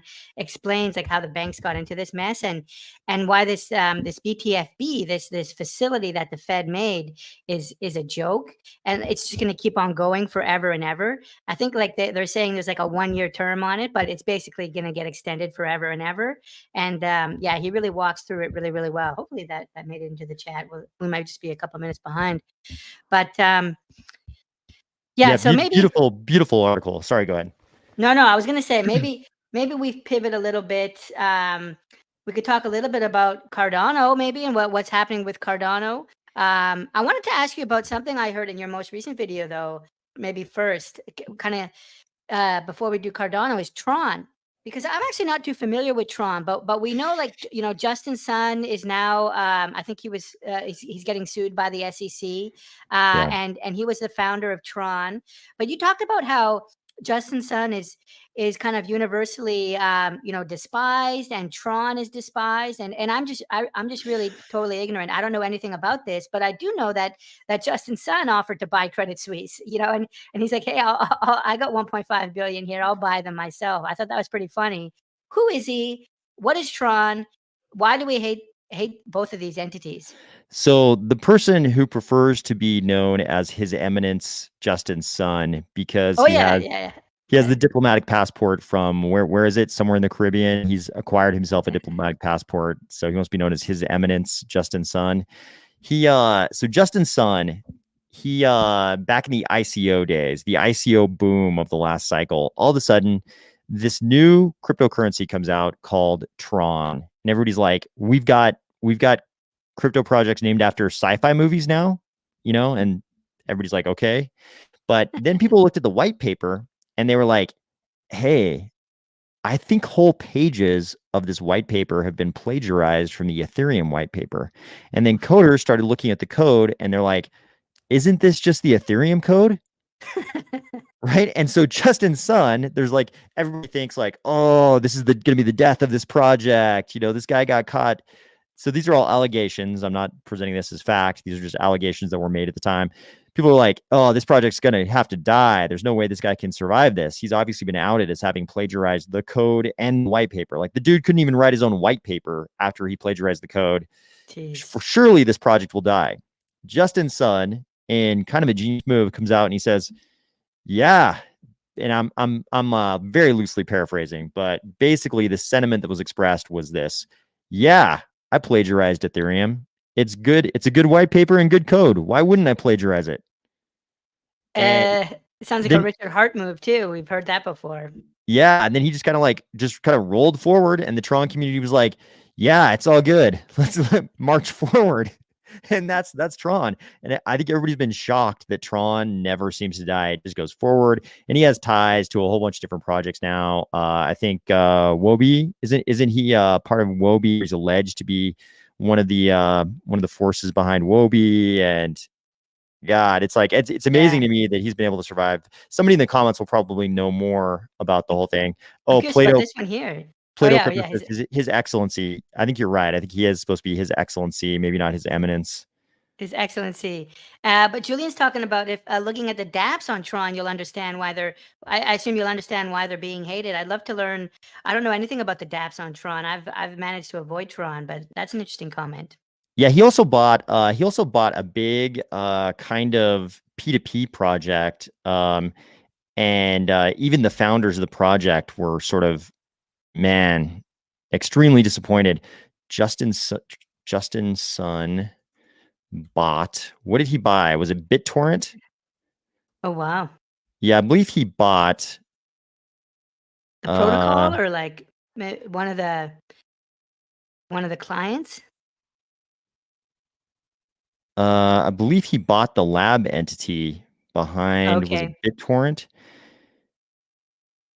fair enough. But yeah, so Justin Yes. Tron is in the news for that, or Justin Sun. I call him Justin Tron all the time, but yeah, Yeah, Justin Sun. yeah, I mean, this actually kind of shows a pattern from the SEC. What we've seen from the SEC, so they're going after Justin Sun right now for a bunch of different reasons, including all the headlines are mentioning wash trading, which wouldn't surprise me at all because everybody was shocked that the price of Tron didn't take a harder hit than it did when all the plagiarism allegations were leveled. But Yeah. it makes sense if he was just supporting the price via wash trading on Asian exchanges. That would be a great way to support the price of your cryptocurrency project like Tron. So but it kind of shows a pattern from the SEC, right? What we see is they often go after the projects that are reviled or despised for some reason. And I'm going to say something controversial in a second here, but Tron and Justin Sun were kind of despised for the plagiarism allegations, and we see the SEC go after them. And the charges they level, as far as just the pure securities charges, not the wash trading thing, are things they could probably say about a lot of different base layer projects. They did the same thing though. People forget when the Ripple case was first unveiled, first initiated by the SEC. Ripple wasn't exactly the most loved. It's very beloved by the XRP army, but it wasn't exactly loved by the rest of the crypto landscape because XRP was widely perceived to be the most centralized project, Mm. in the top 10. Like literally, I remember the time we used to refer to XRP as the banker's coin Yeah, and because that's of what the I understood. It was basically there to help banks, and like that was their whole angle was to facilitate, bank settlement and transactions. Yeah, and it's like it's weird because it looks like the SEC, they kind of go after the crypto projects that the rest of crypto hates the most. Yeah, yeah. Well, until except for Coinbase, right? Like we don't. I mean, Yeah. but although a lot of people, it's interesting because we're against centralization, and we don't want people keeping all of their coins on Coinbase, right? And so some people actually don't like Coinbase because they're sometimes they're a gatekeeper. I remember like 2 years ago, we were like Coinbase, when Cardano, and finally they did it. But there's a lot of reasons that people hate Coinbase, and the idea is to keep your crypto off of there. Would Coinbase disappearing be a good thing? I don't think so. I don't think so. I think they're Yeah. an ally. Not even just because they're an on-ramp, but they're an important ally towards legitimacy and I heart Coinbase, but Yeah, so yeah, maybe they're the exception. Everyone else maybe like crypto people hate, but Coinbase maybe is the first time they're going after one that we like. yeah, I think so. the weird thing about Coinbase, right? Like Coinbase is obviously a centralized exchange. Obviously, we prefer decentralization widely in crypto and in Cardano, especially. We prefer decentralization. Coinbase engages in staking. In Cardano, they're widely perceived to be the Avengers stake pool group, which is the second biggest stake pool group in Cardano that's killing our Nakamoto coefficient. Yeah. So they actually do. I mean, Coinbase does what central exchanges do, and some of those things are not good for decentralization. But at the same time, we need the fiat on ramps. And Brian Armstrong is nothing if not like a crypto OG. Like he definitely believes in all the principles, all the philosophy of crypto. So I like Brian Armstrong. I like Coinbase. They do bad things to Cardano, specifically to Cardano. They do bad things to our Nakamoto coefficient, and we prefer that probably people trade on decentralized platforms. But if you're going to have a centralized platform, I mean, Coinbase is not doing too bad. They charge a lot. They definitely charge a lot, but I mean, it's hard not to like Brian Armstrong. Let me ask you this: if you wanted to convert Bitcoin to Cardano, how would you do it right now? Like, where would you go? Oh man, I've actually, so I haven't done that at all recently. I have used Bitcoin back in the day when I was like first dollar cost averaging into Cardano. It wasn't too big of a difference if I used USDC or Bitcoin sometimes to get from fiat to Cardano. I remember making transactions where I'd actually buy a BTC. And I think, I would use a fiat on ramp, I believe. So probably today, if I was doing this, I would probably use, it becomes like a regulatory issue now too, because you have to worry about which banks they're using for their for their fiat on ramp, right? Because like Silvergate, Kraken was using Silvergate for their ACH, and that dies in 2 days, I think. Well, I think, and I think the fiat piece gets a little more complicated because it'll be different from all of our viewers in different countries. But let's simplify it then. Let's say like USDC. Like, where's the best way to go from USDC to Cardano? Like I know we have dexes like MinSwap and MuesliSwap and SundaySwap, but I don't think they're going to help you do that. How would you go from USDC to Cardano? That's a good question. How would you do it without using? Somebody will know of some DEX probably in the EVM world that has like a block. Yeah, is there a block a cross chain DEX? Like Binance is an option, but that's another centralized entity, right? So have we just hit on like the biggest new app to build? Like, where's the cross chain DEX? Yeah, I mean, I think a lot of people. I mean, obviously we have DEXs in the Cardano ecosystem that have used wrapped versions of USDC. So their answer would be, just use like, up until the Nomad hack, it was like just use the Nomad wrapped USDC. We trade that on our DEX. You can use that to buy Cardano. I actually don't like the counterparty risk involved in any of those wrapped assets. Yeah, and I guess that's the thing. Maybe the fact that it's cross chain means there's always going to be a third party. There's always going to be custodianship somewhere, third party risk. Maybe that's the difference between like a DEX that's just on one chain. You can completely do it with the smart contract of that chain. But going from Cardano to Bitcoin or Cardano to one of these ETH derivatives or ETH itself, maybe there's no way to do that like without cross party risk. I think or like physically possible. Yeah. It's sort of a question. There's a question like what kind of counterparty risk do you like better? These like some kind of either wrapped Cardano or wrapped USDC or Coinbase.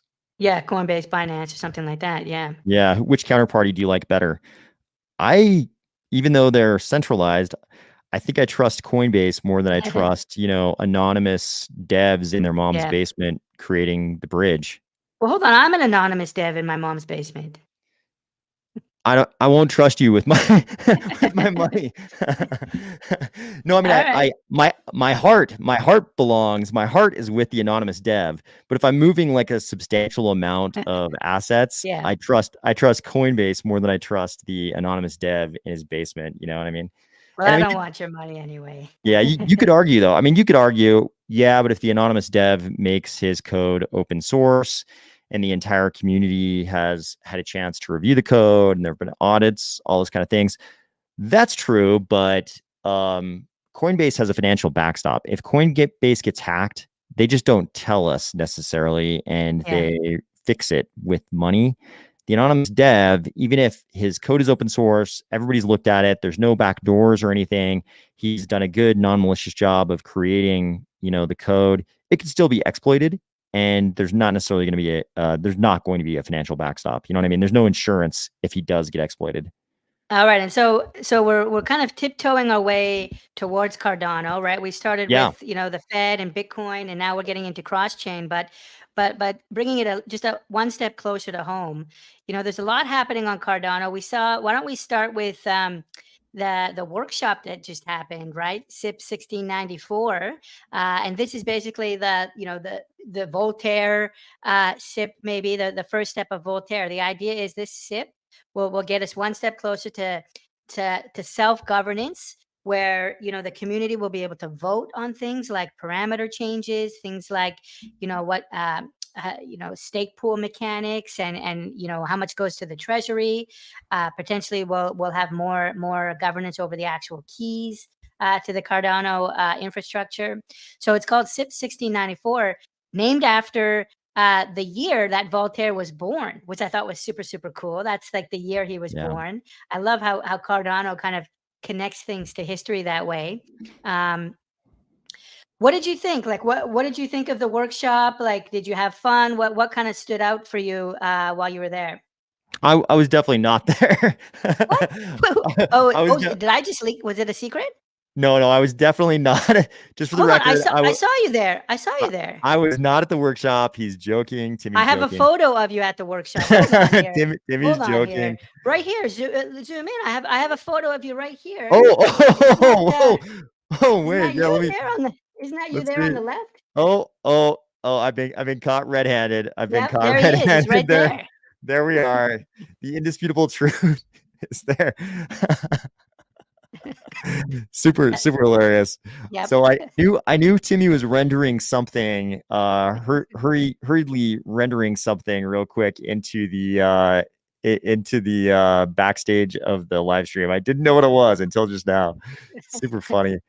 So CIP 1694 is like this. It's gonna be this super painful, super carnage-ridden Pandora's box that we actually do have to open. It's a Pandora's box of pain and drama and carnage, because it is the introduction of true politics into an ecosystem.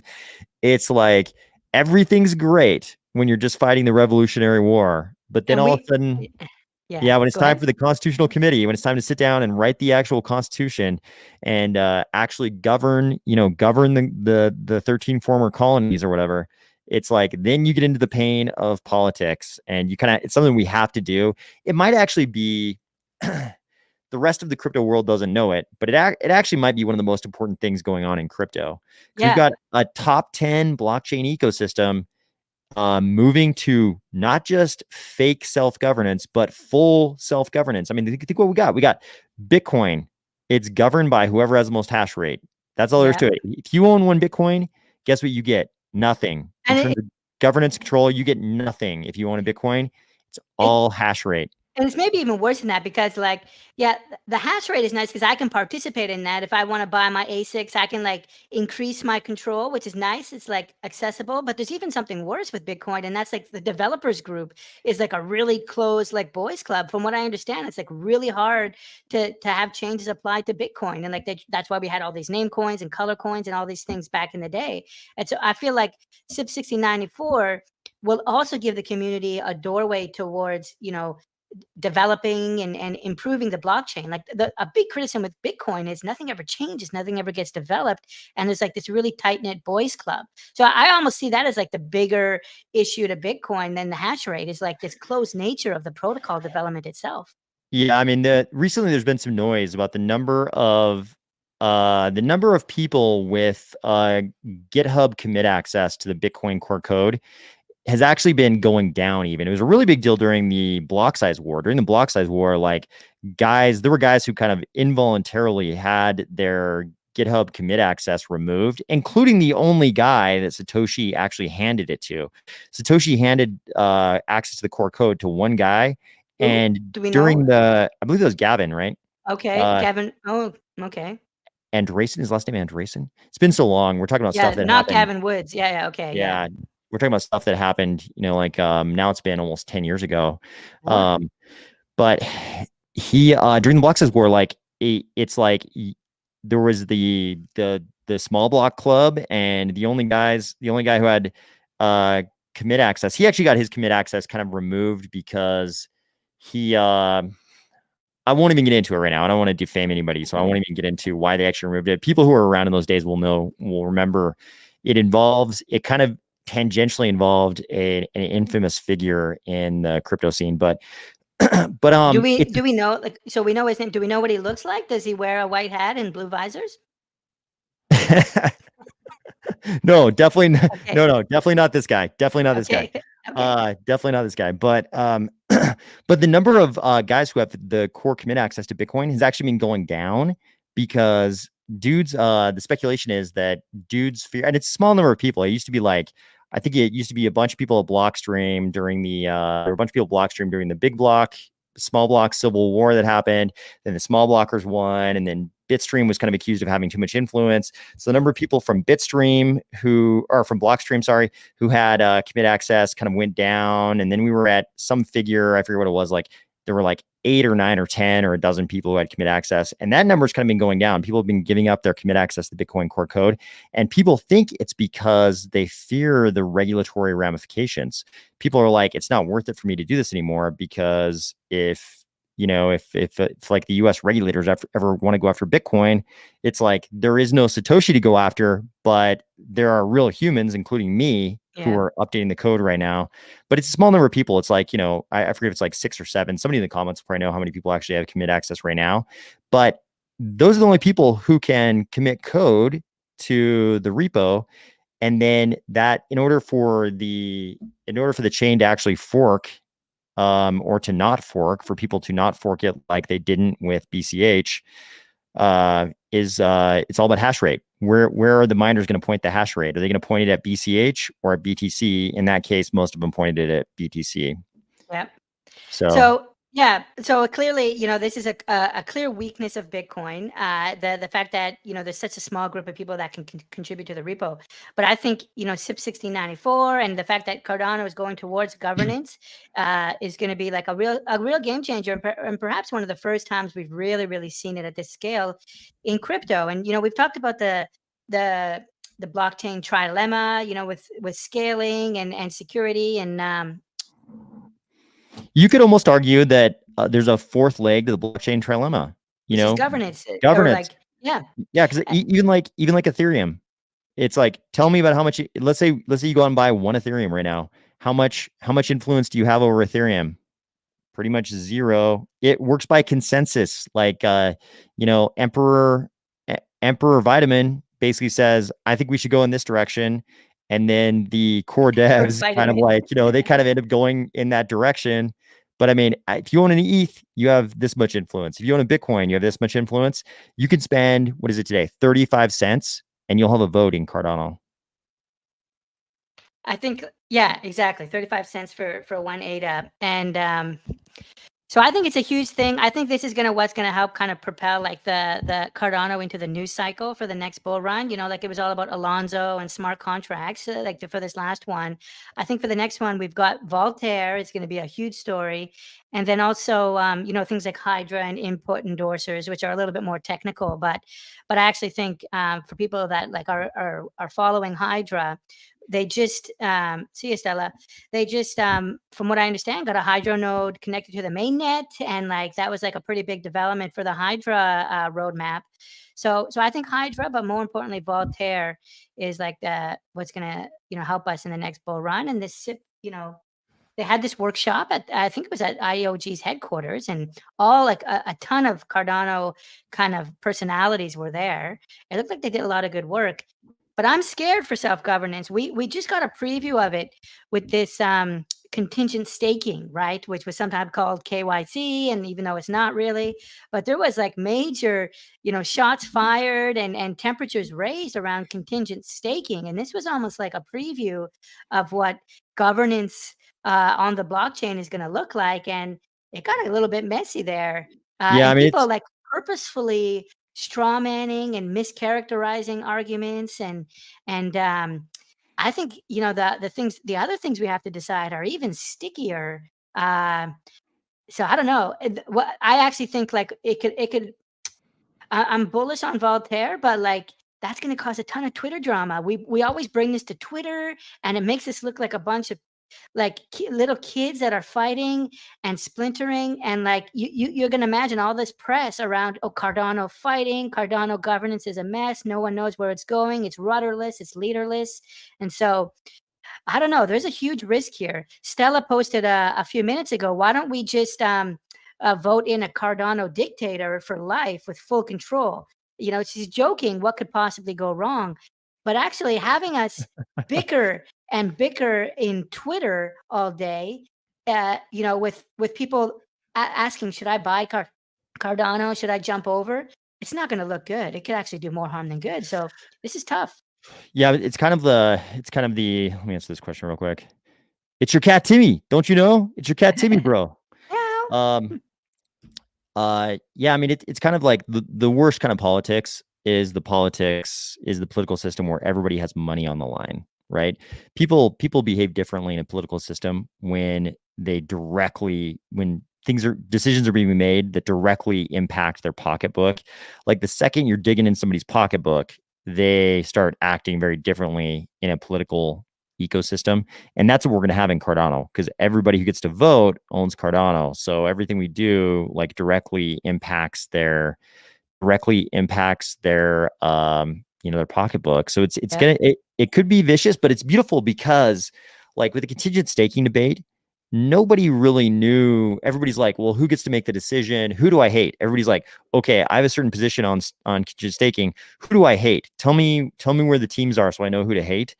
And we didn't really know. There were a few people who were very vocal during the debate, so people knew to hate those people. But as soon as we have actual Voltaire governance, you're going to have D-reps voting, and so everybody's going to have to, pick a side on all these issues, and there's going to be a lot of like hate, not hate in the sense they're going to hate certain D-reps for voting the way they do, and it's going to be carnage. I think the only way it happens, I'm glad it's happening and we have to go through it and do it, but it's going to be divisive. A lot of big issues are going to come up and it's going to be divisive and people are going to hate certain D-reps for voting the way they vote, but that's what it's got to be, I think. Yep. So that's CIP-1694. I guess the other big thing that happened recently, like I don't know if you've been following CIP-68, or like more of like a Cardano NFT thing, but Alessandro just released this Space Buds wormhole. Have you been following this? I'm closer to CNFTs these days. That's kind of what I'm doing all day. But this has kind of been a big thing over the last couple months now. CIP-68. Have you been paying attention, and are you getting ideas of what you might like to do with it? So you're obviously way closer to the Cardano NFT scene than I am. I had I kind of got filled in last night by Jay Crypto about CIP-68, Nebula, and all of those things going on. The Nebula idea was kind of exciting to me, but yeah, definitely you guys know a lot more about CIP-68 and all those things going on. Could you just briefly like summarize for people what CIP-68 is with the upgradable metadata, what the rest of it is, wormhole and Nebula and all these kind of new things that are going on in NFTs? It's kind of a breath of fresh air to have something going on like this in the Cardano NFT scene, as opposed to all the other stuff we've been dealing with for the past couple of months. Yeah, I can take a stab at it. I haven't looked at Nebula itself too much, but I can talk more about CIP-68 and evolutionary NFTs briefly. But I think at the highest level, the most important thing is this is something that's unique to Cardano. As far as I know, the ability is to change NFT metadata without having to burn it or issue a new one. And so right now, like for Raccoon Syndicate, which is, you know, my project with Kiyama, we have our project has evolutionary NFTs in the sense that you upgrade traits, you upgrade kind of abilities on your NFT by kind of just holding our NFTs. And so we're constantly changing the metadata. But in order to do that, I have to I have to mint a duplicate of that NFT and then burn it. And what happens is when you mint a duplicate of an NFT with the exact same name, like Raccoon number 515, if I mint an NFT with that name with new metadata, and then I burn that dupe, it actually updates the original. So even if the original is in your wallet, Army of Spies, if I mint another NFT with the same name, but new metadata, like a new image, it'll actually update your NFT, which is pretty wild because That's NFT is cool. it's non-fungible token. It shouldn't be fungible. It shouldn't be, you know, you can't break it up, but it also shouldn't be changeable in a sense. But actually, if the policy ID is open, then I can mint an additional token with the same name and update the metadata. Now that said, we had to do it this way because CIP-68 wasn't available when we minted in August. And yes, Julian, Tass will be using that for the passport. So before CIP-68, we had to keep all of our policy IDs open, which meant that, you know, project founders can always mint more tokens. And the reality is for Raccoon Syndicate, since our policy is open until like, I think the year 2800, like we can always mint new tokens. And, you know, so to a sense, you know, the holders have to be okay with that. That's the only way to have evolutionary NFTs.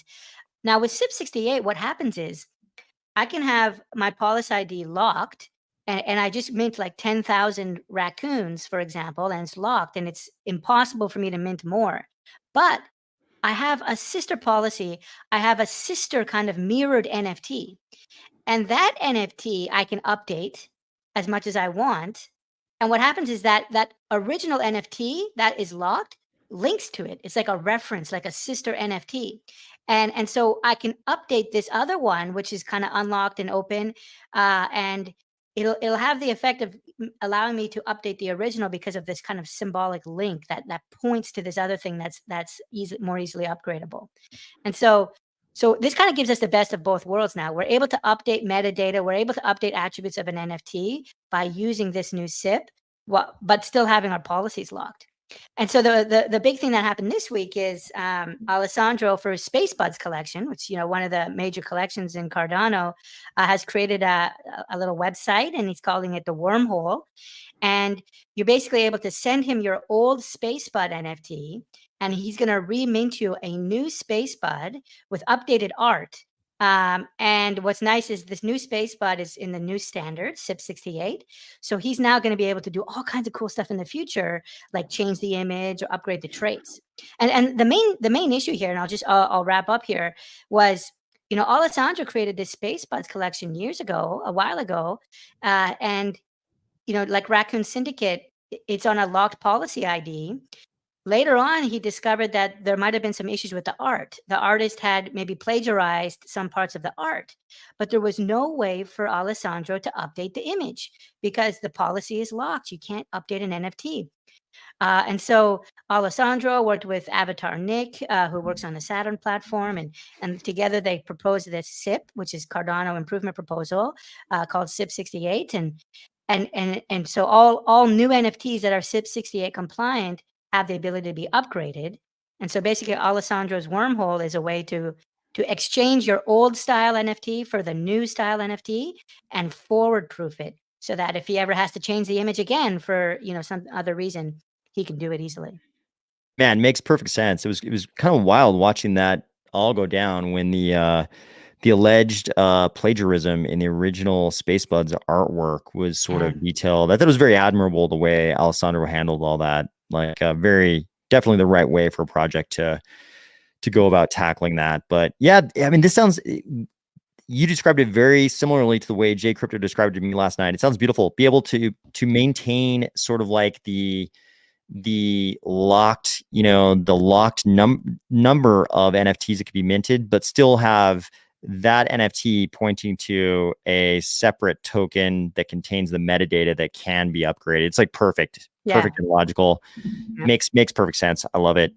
Yeah, and so it's gonna unlock now because for Raccoon Syndicate, for example, when I want to update the NFT, like because Raccoon Syndicate is a game, and so like every 2 months we're gonna like update everybody's NFTs, but it's very expensive to do so because we have to mint 10,000 new raccoons, right? So that's almost 15,000 ADA that we have to spend every 2 months in order to update everybody's NFT, Yeah. and so if we were CIP-68, we wouldn't have to mint and burn. We wouldn't have to do this. I actually have to do like 2 transactions in order to update an NFT. Now, of course, I can group them together, but there's only so much you can do per transaction. So it adds up. But what's really cool now is it's becoming much more economical, much cheaper to upgrade NFTs, and so we can see a lot more cool blockchain games and also just other things like you can have an NFT that has maybe a credit balance or something that gets updated every day or 5 times a day very, very cheaply. So it unlocks a lot more functionality for NFTs even outside of gaming as well because updating NFTs is no longer as expensive. Super interesting. So I know there's probably a bunch of people in the audience who tuned in just because they want to hear about Raccoon Syndicate. Could you describe what the game is, how it works, those kind of things? Yeah. So Raccoon Syndicate is like it's a game we launched our Discord, like our community last June, and we minted in August, and then we had a follow up mint in October, December. So we basically finished our mint in December, and the idea with Raccoon Syndicate is to explore Plutus powered gaming, and so we wanted to do like a blockchain game that is using as much Plutus and smart contracts as possible, and it's not like a downloadable game. There's nothing you need to download. It's not like an Unreal Engine or Unity game. What we wanted to do was if you just own a raccoon, you're automatically in the game. And so that's how it is. If you own one of our 10,000 raccoons, you're automatically in our leaderboard game. And what happens is we have these 2-month seasons. And so every 2 months, we're going to start a new season where all 10,000 raccoons get points every 5 days, every epoch. And as you get these points, you move up and down the leaderboard.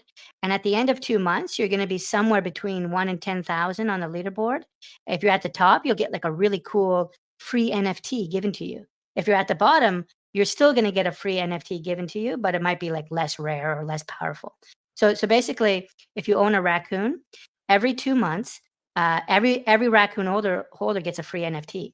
Every 2 months, we're going to give away 10,000 NFTs, and you can sell that NFT on JPG Store if you want to get ADA, or you can actually use those NFTs to upgrade your raccoon. And so after 2 months, you might get a ring, a golden ring, or if you're higher in the leaderboard, you might get a diamond ring, or potentially you might get wings. We have wings now. So you might get these really cool white 3D wings. And if you decide to attach it to your raccoon, you'll now earn more points in the next 2-month round. And you could end up higher on the leaderboard for the next 2-month round and get a better NFT that you could sell.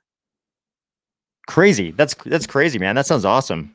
Yeah, actually, it might be even easier to understand. Like here, I can share something here. This is actually here. I won't go too long on this. I don't know if you can make me bigger if you double click, maybe. Yeah, I think so. Let me see if it might be easier to understand. I won't go too long, but oh, wrong one.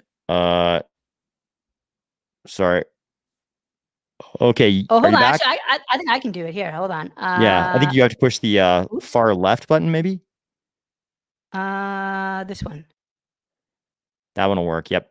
Then you're pick and pick, I think. Oh, interesting. But how do we go large? I guess it can't. Maybe only the host. Maybe. Oh well. In any case, it might be okay how we're looking at it. Okay. What was the original? Were we originally doing this? I wonder if let me remove myself for a second. Yeah, well, I was just talking about this is our new website then. It's actually at game1.raccoonsyndicate.com, and I was talking to you about how there's a leaderboard. We actually we launched this just yesterday. And so the raccoons are ranked from 1 to 10,000 here, and you're going to get points every 5 days, and you'll end up at the top of the leaderboard. And if you can kind of click on a raccoon and see how many points they've gotten. And if you get a lot of points at the end of 2 months, you'll get like a free NFT. But what's cool, how this ties into CIP-68 AOS is we have this base point multiplier, which is kind of like the power of your raccoon. And every 2 months, you're going to be able to change this value, and we're going to update your NFT. So this is where we're going to be changing the metadata on the NFT. The other thing too is like the image of the raccoon is going to change. So at the end of 2 months, you might win a golden ring or some golden wings. We have these 3D wings. If you attach those to your raccoon, we're going to update the image. And so for us, we need to mint a new NFT to do that. But with CIP-68, you don't have to mint a new NFT. And so that's kind of Raccoon Syndicate. Another cool thing we have is this idea of like teams. We have squads where like multiple raccoons can team up together and get more points. And this is kind of something new we wanted to bring to Cardano, where it's going to have this really cool networking and kind of like community effect. There's actually a ton of people in our Discord right now that are creating squads. And we have a channel where you can kind of ask people to join your team, or you can ask to join someone else's team. But then I'll just wrap up quickly. Like I was talking about, at the end of every 2 months, we're going to give you a free upgrade. And those kind of look like this. Some of our upgrades are consumable. So you might get like a really cool potion that you could drink, and that'll increase the points for your raccoon, or like a jar of milk. And so yeah, so that's how that works. This is an example of like one of my raccoons here that has a squad. And so he's got 3 people in his team. By doing that, he'll earn more points. And so it's all about doing these different things to earn more points so that you end up higher on the leaderboard at the end of the battle round. The battle round, it starts next Friday, is the first one, and it ends in 55 days. And so every 5 days, you're going to get bonus points. Yeah. Dude, I like your UI. Yeah. Shout out to Jared Andrews, is our designer. And then Kiyama is the co-founder. She does all the 3D models. These are all custom created in Maya. She's an amazing artist. She's worked for all kinds of game companies and AAA games and movie studios. She's been in the industry for a while. And so, yeah. Just because I know people are kind going of to ask, that was not a sponsored segment in any way. I was just curious. I was just curious. It felt like it. I was ready. I was like, oh, please ask me. I was ready. So that's what it is. I'll stop sharing in a minute here, but yeah. Yeah, Go no, ahead. it's really interesting to see what's happening with Cardano NFTs, and there's sort of this like blurring of, it's like what you're doing is kind of like this blurring of the line between what's an NFT collection and what's a game. Because like you said, when people hear game, they think they're going to have to download something, and they've got to worry about whether or not it's compatible with their system. Do I have to have a PC to play this game? Is it mobile only? What is this?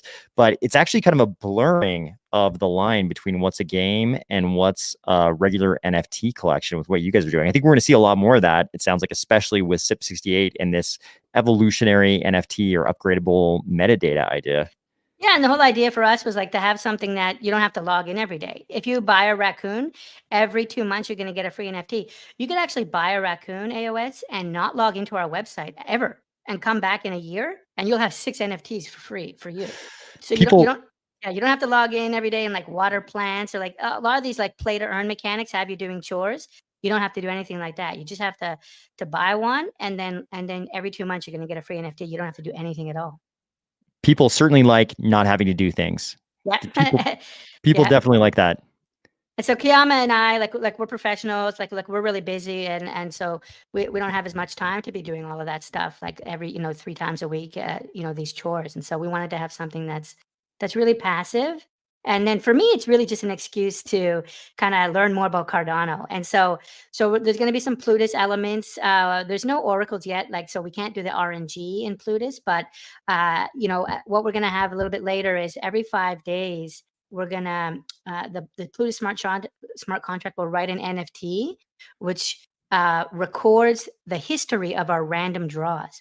So every 5 days, we randomly choose one of our partner projects. We have 10 partner projects, like the Ape Society and Jelly Cubes and all kinds of Chains of War. And every 5 days, we're going to choose a couple of them.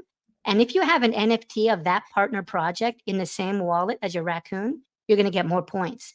And so the idea here was to encourage our raccoon holders to go out and buy NFTs from all these other Cardano projects, and get extra points that way to kind of help grow the community. And so it's actually been working well. A lot of raccoon holders have been going out and buying Goombles, which is another game. They've been going out and buying introverts and ape society cabins in order to earn more points in our game. And so every 5 days, there's these random draws that happen, and the Plutus contract will eventually write an NFT to record that history. Dude, very interesting. Very interesting. I can't. I really like. Obviously, what I like, the things that I like the most in the Cardano NFT space are the virtual worlds and the games. So it's really interesting to see you guys doing this and kind of like creating a way for the normal sort of, I'll call them legacy NFT collections. I know they wouldn't be like to be called that, but the legacy NFT collections. OG. Yeah, I know they prefer OG for sure. But those collections, they can add some, not just like lame, very basic gamification elements, but if they do something like what you guys are doing, it could actually be a fun game. That's awesome, man. Let me ask you this. So this comment kind of made me think about this. So the answer to this is that the AI just hires a body double and pays them in Cardano, and then the AI continues generating the speech, right? Then the body double is just supposed to know when to move the mouth beneath the mask, so it looks like the body double speaking as opposed to the AI generated speech. But what do you think? So obviously, you guys are thinking about the advancement of technology probably all the time in the crypto space with NFTs and probably with everything else. I was having this conversation recently where I sort of came to the conclusion that one possible vision of the future for AI is that it could be the death of specialists and the rise of the power of the generalist, in the sense that interesting, because I could see the argument going the other way. Okay, go. Right? Let's double click on this. Go So ahead. okay, so the reason I thought about this was because I started seeing articles by people who only focus on AI, and one of the articles was kind of this idea that people who don't have a computer science background might actually be better at prompting AI, because the data sets AI is trained on are sort of like crafted for normal human, thought, and not toward computer coder thought. Which kind of blew my mind, because I was like, well, of course, because they're not trying to build the AI just for computer science majors to use the AI. They're trying to have the largest possible addressable market. They want the addressable market to be everyone. So of course they're going to train it toward, on a data set that includes everyone. But the question is, okay, still though, my coders turn out to be better AI prompt engineers. People are starting to use that term, AI prompt engineers. Might coders be better AI prompt engineers? And I was shocked to see that some people who just focus on AI are saying, actually, you might be a better AI prompt engineer if you don't think like a coder. And then I started thinking about this, and I'm like, wait a second. Okay, if we just assume for a second that that's true, and I'm not saying that's true, and I'm not even saying the preponderance of the evidence indicates that might be true, but if that were true as a hypothetical, maybe that's one of the ramifications of AI, that we see specialty as a valuable thing dying, and there being a new prominence to being a generalist, because the AI can be the specialist for anything. What do you think about that as a general concept, or a possible vision of the future with AI? I think it makes sense to be kind of, double clicking on this a little bit right now, because we're really just talking about the interface and like how we communicate with AI, and like the underlining algorithm, like the underlining technology here is GPT-4, but everybody talks about Chat GPT, and that's because the interface that has been presented today is this kind of like chat interface where you ask questions. But just a few days ago, as this comment is hinting at, the OpenAI, the people that created ChatGPT, just added support for plugins. And so the plugins right now are kind of unidirectional, where I can chat to the AI and I can turn on a plugin, chat to the AI, and the AI will go ahead and interface with these plugins to bring in other data as it constructs the answer. So we're still having a conversation, But now with the plugins, it's able to bring up Wolfram's database and do like an analytical question, or it's able to bring up Expedia to bring up like reservation times and flight times. But the interface is still me chatting with the AI in a chat, like a chat paradigm, and the AI using these other data sources. Now, this is, I think eventually it'll get flipped where things like Wolfram AI or things like Expedia will use GPT-4, not ChatGPT, which is just a chat app, but these other applications will be using the underlying GPT technology, these other large language models, in order to do basically predictive AI. And that's a lot more interesting to me, and that will require engineers and domain specialization. So I think like this idea that generalists are like in demand now, and AI prompt engineers are an interesting idea right now, but this is just the first manifestation. It's like this chat interface. I think the bigger game changer is when this AI technology goes into you know airplane booking systems, stock trading systems, on, where there's no chat interface, and you're actually going to need engineers and specialists in order to take advantage of it. Yeah, it's super interesting to me. So the thing that kind of like set me off in this direction, because like I was intrigued when we saw GPT 3.5. I was like, wow, this is crazy.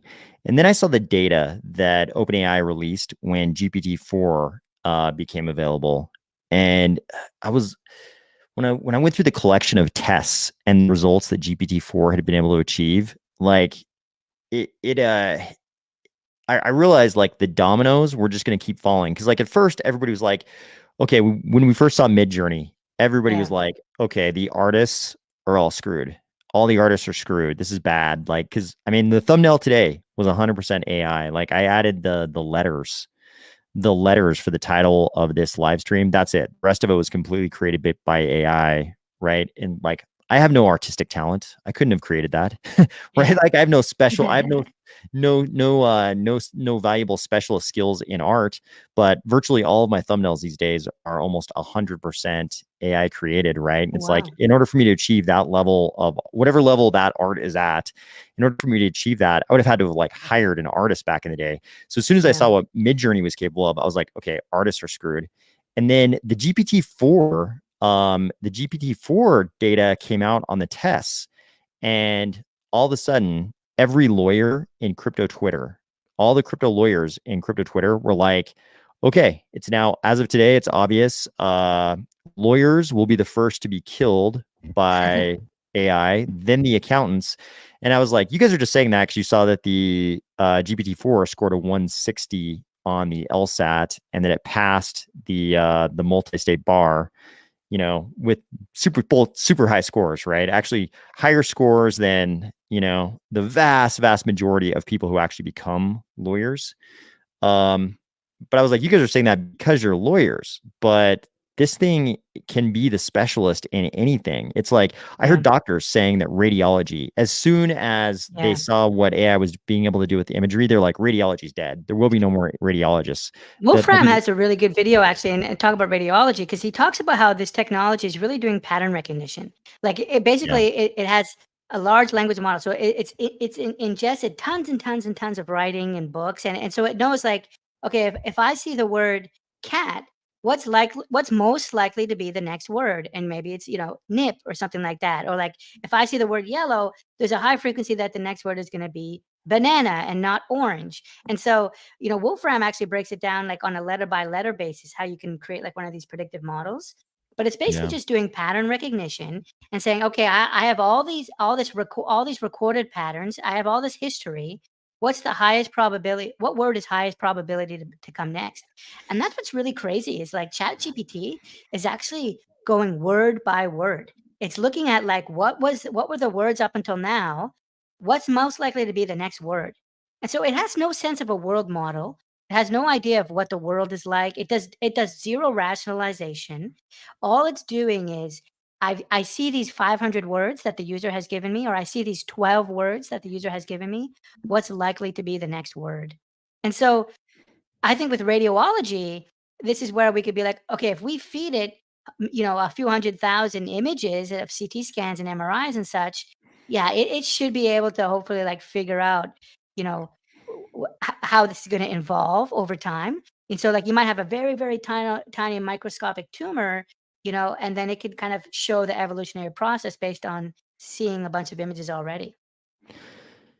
Yeah, man, I think it's interesting because every specialty in the world, everybody agrees that certain specialties will go away with AI. But what I notice is that that group is just expanding every day. Every day. At first I just heard about radiology. Then I saw every crypto Twitter attorney agree that AI is going to kill attorneys. Then it was like they're also going to kill accounting. I wonder if these dominoes just don't keep falling and actually AI takes over all the specialties. The one that really pisses people off in crypto is this one. Whether or not AI will kill programming. And you kind of laid out a lot of the talking points that that devs often lay out when confronted with this question. It's that no, because AI can't do any actual rationalization or reasoning. It's just pattern recognition. But then if you think at sort of a philosophical level about what conscious human reasoning is, it becomes hard to distinguish that from very high level pattern recognition, right? It's like the art thing.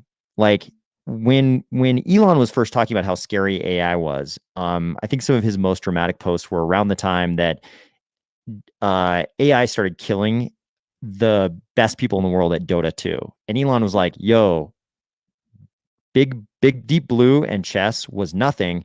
And Dota 2, I think he even had like some numerical descriptor of how many more times complicated Dota 2 was than chess. But he's like, Dota 2 is, like 72,000 times more complicated than chess or something. And he's like, the AI is destroying the best Dota 2 players in the world, And at the time he was like very big on his like nightmare thesis for AI. And at that time, like I was thinking to myself, like, or a journalist actually asked him the question, what will be safe from AI? And at the time, the answer he gave was like, stuff having to do with humans, very humanistic stuff, AI won't conquer. And at the time, I thought to myself, well, at least artists will be safe. Like, I don't think, AI is going to do any like super high level art that humans are going to find very satisfying. Yet the very first super powerful like AI use case that really was overwhelming was art. Like that was the very first one. But that's digital art. So let's talk about like, paintings, right? Or sculptures. Yeah, sure. An AI can like create a painting and sculpture, and that'll be pretty cool. Like maybe they'll connect a paintbrush to some kind of AI controlled, mechanism, and now you'll have AI created paintings. But I actually think like there's a lot of human activity that is outside of the digital realm, right? Increasingly less and less, but there is someone very close to me like is an athlete and actually trains and coaches athletes. So let's think about the Olympics. Now I think AI and GPT-4 and stuff can do pattern recognition to help our athletes perform better. But I don't think like track athletes or hockey stars need to be worried about Chat GPT-4. And so there's these human endeavors that are primarily offline will be supercharged by AI, but they should be okay. Well, I mean, so it gets complicated though. Like if we go back to remember, so in track and field, like one of the biggest things that's happened in the last couple of decades is the revelations from the executive out of that pharma company in the Bay Area. What was it called? Cobol or something like that. And he basically said, hey, the reason over the last couple of decades you've seen certain teams in track and field completely dominate. And at the time it was the Jamaican team. He's like, does anybody wonder why the Jamaican team is sweeping everything in track and field right now? He's like, it's because this coach moved from, and I forget what team he was at formerly, to the Jamaican team. And he's the one who has exactly the right cocktail of steroids that produces the champions in track and field right now. And he told people exactly who the guy was. He's like, it's this guy. He's the one. He knows the exact combination of steroids to be at the very highest levels in track and field today. And he's like, don't kid yourself. And he actually named, you remember the event when the Canadian 100-meter sprinter got his gold stripped? Yeah. This guy says, actually what happened, every single athlete in that final was flagged in the test. They all were on steroids in that test, and International Track and Field was like, "This is going to ruin our sport if we reveal that all these guys failed the test. Oh my So God. we'll just hit the gold medalist." Always And Canada. It's always blame Canada. yeah, it was Canada, but he's like, "We'll just strip the gold medalist as a message to everybody else." But actually, this guy alleged that everyone failed, and it's kind of like widely known in track and field that's the case.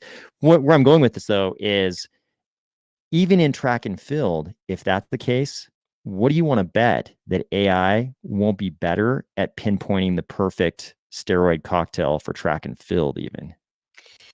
So Yeah, so the athletes might not be robots, but the best track and field coach may end up being GPT-12. Right. So the AI might still be determining who wins and loses, is what you're saying. And it might not be steroids or pharmaceuticals, but it could be just the training regimen. The AI might be the best at telling you how many minutes to do this exercise and when to rest and how to get prepared, and maybe even personalize it to that individual by looking at the the biometrics of that particular athlete. Yeah. But you still need an athlete to put on their sneakers. You still need an athlete to line up at the running blocks. And I'll tell you this, no matter how much AI you throw at it, you're never going to see me running, a 1 minute mile or 4 minute mile or anything. Like, I'm just out of shape. And so at the end of the day, you always, the human's going to be there in a lot of these activities that are outside of the digital realm. Let's look at like a symphony orchestra. Sure, we could have like AI playing the violin and playing the trumpet, some kind of mechanism where the AI is blowing air through a tube. But like, I feel like we could already kind of do that right now. But people like to see the humans expressing the art, the humans mastering the instrument. And so, you're right. Digital art is one of the first that's up for grabs by AI. But maybe this actually gets us back into like, going to museums and art galleries and like really understanding what's unique about humans. This actually might help us understand and realize everything that humans can do that the AI can't. And this might actually help us like unplug a little bit. Yeah, no, I actually love this. So I love this idea, and I think it's kind of like the Pandora box of Cardano governance, right? It's like going to be super painful and involve a lot of dislocation and carnage, but it's something we have to go through, and things are definitely going to be better on the other side of it. I think AI is the same. I think we've become so glued to our computer screens. It's like you think about so Mark remembered the name of the actual performance enhancement pharma company was Balco. That's right. But yeah, no, I think so even with this one, I love to look at this question because this one makes people the most mad in crypto. The dev question, right? Like, okay, so let's just say for a second, like, part of the demo of GPT-4 was the dude drew a website on a piece of paper, showed the image to GPT-4, and GPT-4 coded the website for him, right? And we've seen people, I think it was like an hour into the release of GPT-4, somebody had GPT-4 code Pong for him, a working version of Pong in JavaScript, and they let GPT-4 choose the programming language, and it chose JavaScript for reasons that it gave, and then it coded it all in like 60 seconds or something. So I'm like, devs can argue that AI is not going to kill programming now, but this is GPT-4. Well, look, we could get to 12, right? We could get to 20. It's like, I think it's inevitable. I think like when I was in high school, in grade 10, I took a keyboarding class, and that was basically computer science back then. You basically you just learned how to do fast keyboarding. And then and then in grade 12, we had a computer science or computer studies class where we learned HTML, and there wasn't even CSS invented yet. And so it was like, okay, this is what HTML looks like. But that keyboarding class right now, keyboarders are basically obsolete. Like, no one's like a really, really, a professional keyboarder, right? I mean, unless you're like the musician or you work as like a court, a court secretary or something. And so that mechanical act of keyboarding has become obsolete, and instead it's the higher level logic that made programmers the new rock stars. Well, to be honest, like, programmers were the rock stars of like the late 90s and early 2000s, but it's not enough to be a good developer or a programmer. If you want to be successful, you need to be a product manager, a product owner. You need to know what business to build, what website to build. There's so many developers that just engineer stuff and they never launch it. They don't know how to launch things. They want everything to be perfect. They don't know what features to build, when to launch things, how to do pricing. And so I could see the act of programming JavaScript becoming less of a unique advantage. And instead, you're going to see people with business sense and product sense become like more and more valuable. Like with Raccoon Syndicate, this website that we just launched, right? It's not perfect. I have a list of about 30 or 40 like B and C bugs. Most of all the A bugs, like the big severity bugs, are fixed, but I've got a list of bugs that I could have fixed before launching. And an AI might have fixed them before launching. But it's actually more important to be first to market, to get it in front of users, to figure out what they want. And so these are different skills and talents that, you know, increasingly as I've been in software engineering and startup life, it's actually it's not the programming that's the most important. Look at Amazon, look at Facebook. Like there's other things in these platforms than just the code.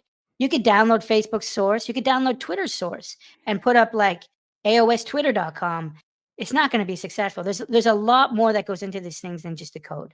Just like there's a lot more that goes into programming than just keyboarding skills. So I think it's going to be like this higher level, this next generation of skills and talents that are going to separate the winners from the losers.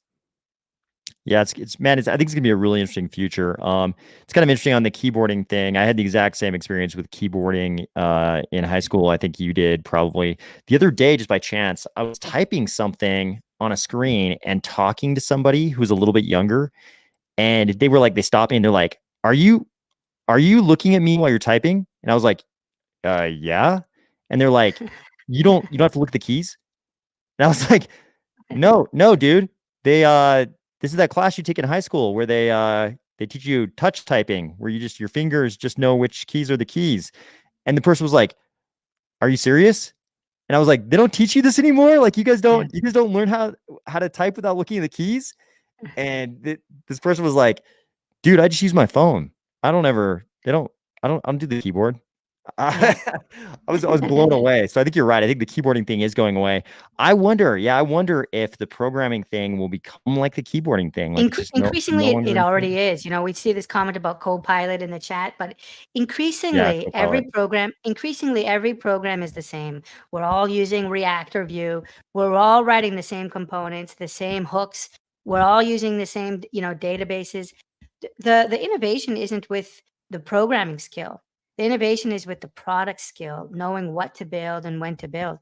Um, you know, back when John Carmack was programming 3D engines for the first time, and you saw, Quake 1 to Quake 2 to Quake 3, that's where the programming skill of making the engine faster and perform it unlocks, higher.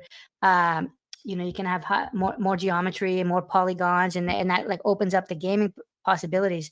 But for the web and for mobile, that's not really the issue. Like it's already performant enough. It's really about the product and the business. And and a lot of the coding that we do right now, and you can ask a lot of programmers, it's all just kind of it's busy work. It's tiring busy work, and every function has already been written 100 times already. I mean, that's why ChatGPT can actually write this function for you. You say, "Give me a website that does this." ChatGPT has a database of 1,000 or 10,000 websites that have already been built pretty much identically. It can just pick from one of 10,000 and customize it for you. We're all just writing the same code. It's all been written by now. So I think like we're gonna evolve, and the programmers are not gonna be the new rock stars. It's gonna be the product engineers, the product owners, the visionaries. And the question is now the question is, can AI do that, right? Like can AI make this creative leap? Something that is not in the history, something that is not in the pattern. Can you ask AI, "Hey, ChatGPT, give me an idea for a business that has never been created but will be successful." Like, I don't know. Dude, okay. I love this. I love that this is actually what I wanted to address next. Brody says this is kind of demoralizing. Sorry, Brody. I think it's a Pandora's box. It's a train wreck we have to go through, but on the other side, we're going to graduate to automobiles. We'll leave the steam engine era on the other side of it. Okay, like a couple of things. So this is really interesting. What everything you just said was really interesting. The last part kind of reminded me of a conversation I saw online, and it wasn't even since GPT-4. It was during GPT 3.5. Somebody was complaining in a thread, GPT 3.5 can't code. It can't code like humans. It's just copying code. And another dev in the thread said, "You mean like coders do right now?" Yeah. And I was like, exactly. Stack Overflow, You're whatever. by Yeah. writing code, I mean you're just copying code and plugging it in where you need it. But the other thing is, the other amazing thing I've seen since the opening of GPT-4 was the thread on Twitter where the guy basically asked GPT-4, "Hey, Right. I'm going to give you $100. Yep. I'll be your human agent. I'll do whatever you say. Make me as much money as possible with this $100." And GPT-4 laid out, a few different possible businesses he could do. They chose to create a blog and use affiliate marketing links to make money on, and then he let GPT-4 pick the niche of the blog. They chose sustainable kitchen products. GPT-4 chose the products. It's building this whole business. And by the end of the day, the dude had, how much was it? Like $50,000 of investment, because people on the thread wanted to invest in his business. Yeah. And it was, no, he had like, he only had a small amount of investment, but because of they were calculating a value for the business like you normally would, saying, okay, this person just bought 1% of the business for, whatever, $500. And he got to a valuation of like 25K for the business by the end of the day. But I mean, it's getting weird because GPT-4 wants to do that part too. Yeah, yeah. I saw that thread, or either that one or a different one. I saw one where like ChatGPT was even talking about like what you should do is like reach out to press and talk about how you're using ChatGPT to power your business. And it was like this inception moment, realizing that like there's an opportunity to like leverage the fact that it's being powered by AI. It didn't use ChatGPT, but it was like, you're using AI to power this business. Reach out to press and talk about this new release that you're having. And that was like a kind of a mind bender, that it was almost like self aware to say, hey, you have this new AI powered, I think he was doing like a trading business. You have this new AI powered business. Go ahead and reach out to press and talk about how you're using AI. So that was pretty wild. I think that's still just, doing pattern recognition, in the business environment, right? And giving him ideas. For sure. I actually asked it. I was like, I'll give you, I said, I'll give you $50. Let's design the best Cardano ecosystem business.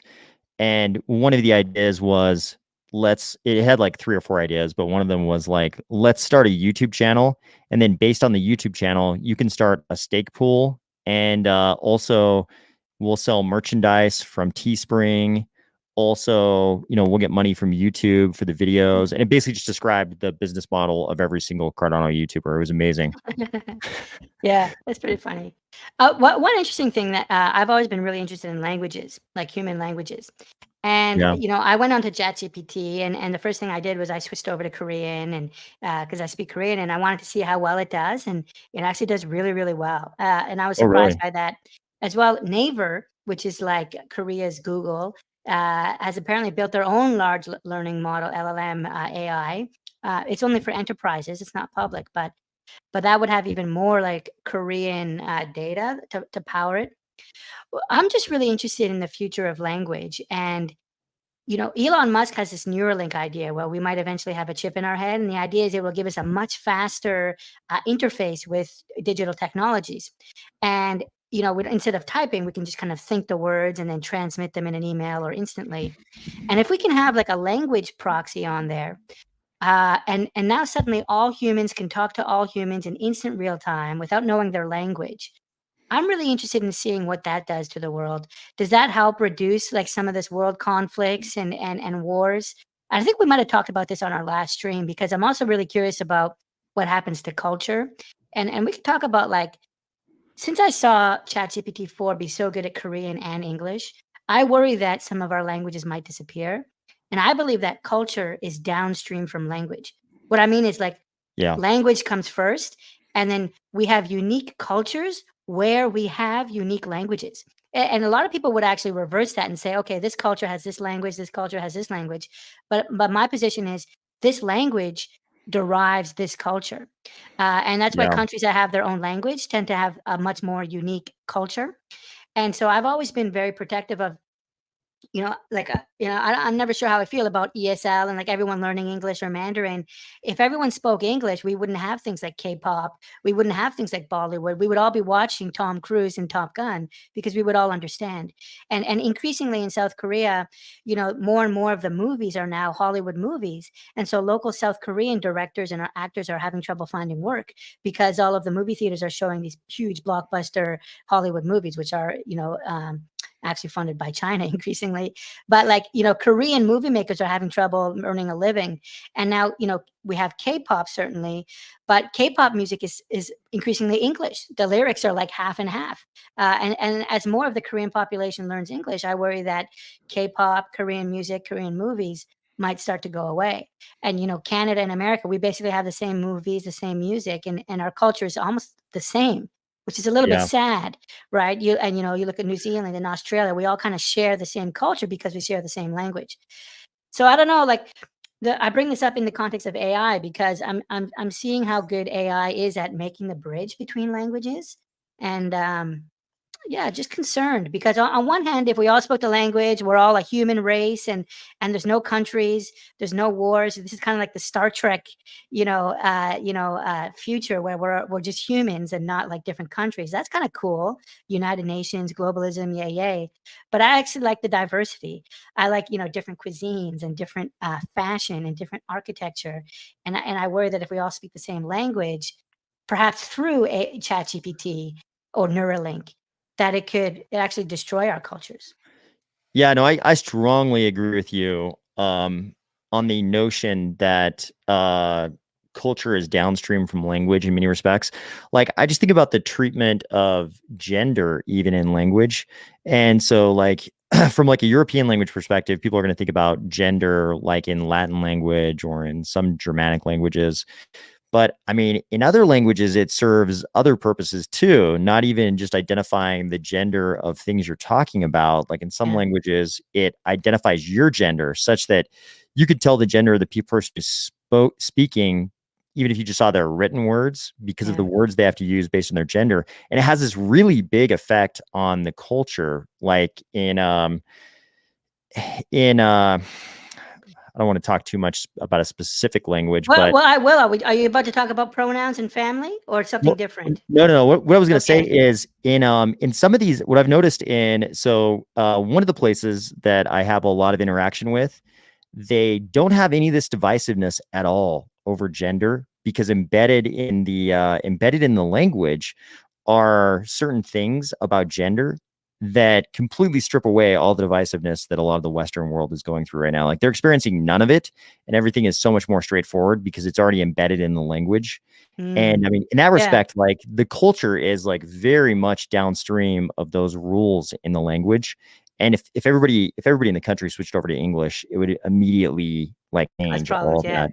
Everything would change.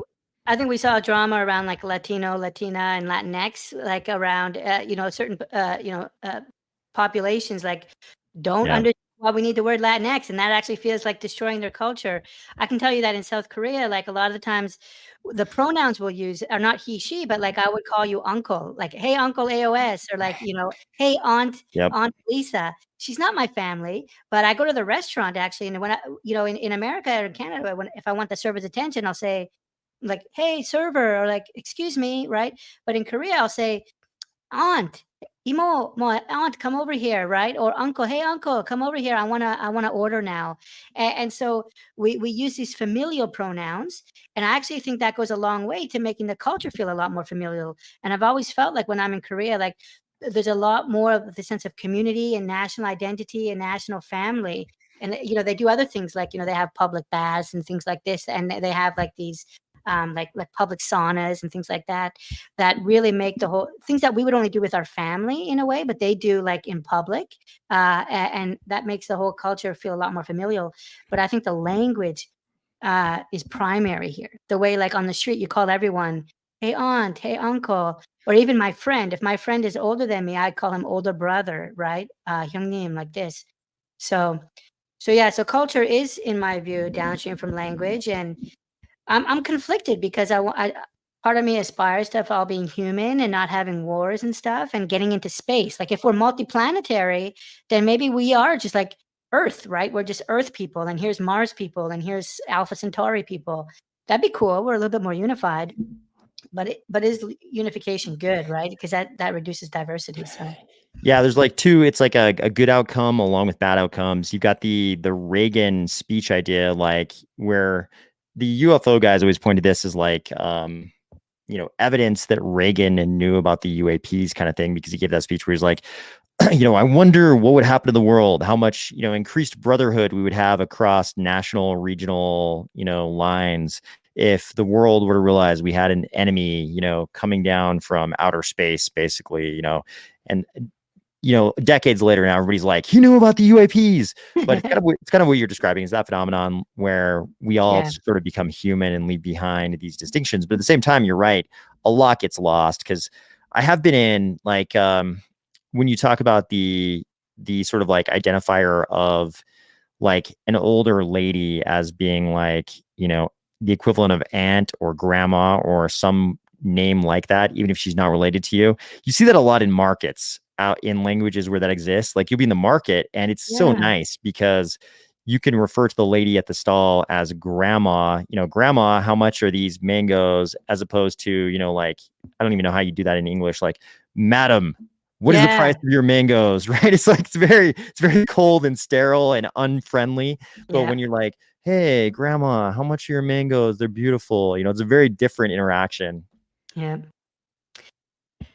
All right. Well, we've kind of covered quite the gamut. Let's see. Is there anything else like that's? Yeah. What else are you excited about in tech or in? Let's start with Cardano. What do you? Okay, we've talked about Voltaire. Aside from Voltaire and CIP-68 and Wormhole and all these kind of things, what are you most excited for in Cardano over, let's say, the next so if the halvening is like projected to be like around 12 months from now, let's go a little past that. Let's go to the end of 2024. Between now and the end of 2024, what are you most excited for in Cardano? Well, let's see. If I was to go in sequence, like first stop is 78 days when Bitcoin is $1 million. Cardano will be, I guess, $100 or something like that. So that's maybe stop number one. But that's just a joke. That's more price related. But in terms of the tech, well, where to start? One interesting thing is we've recently had the launch of Flipper.io, which is like a secondary marketplace for NFTs, and it'll be really interesting to see because they're very dev focused. Their team is mostly developers, and they've come out with a bunch of new functionality versus JPG Store, and then we've just seen JPG Store also like start releasing a lot more tech. Like they're going to do an airdrop for a token, and so we have an arms race between these two marketplaces now. And so this is almost getting back to like our last conversation about being like one global nation or having multiple nations. Now that we have two marketplaces, there's a bit of competition now where they're going to have to release more and give more back to users. So I'm excited to see what the Cardano NFT ecosystem looks like when there are two marketplaces that are still going on. So that's one. I think obviously CIP-6094 and Voltaire actually makes me more nervous between now and 2025 than happy. I don't think we'll have it.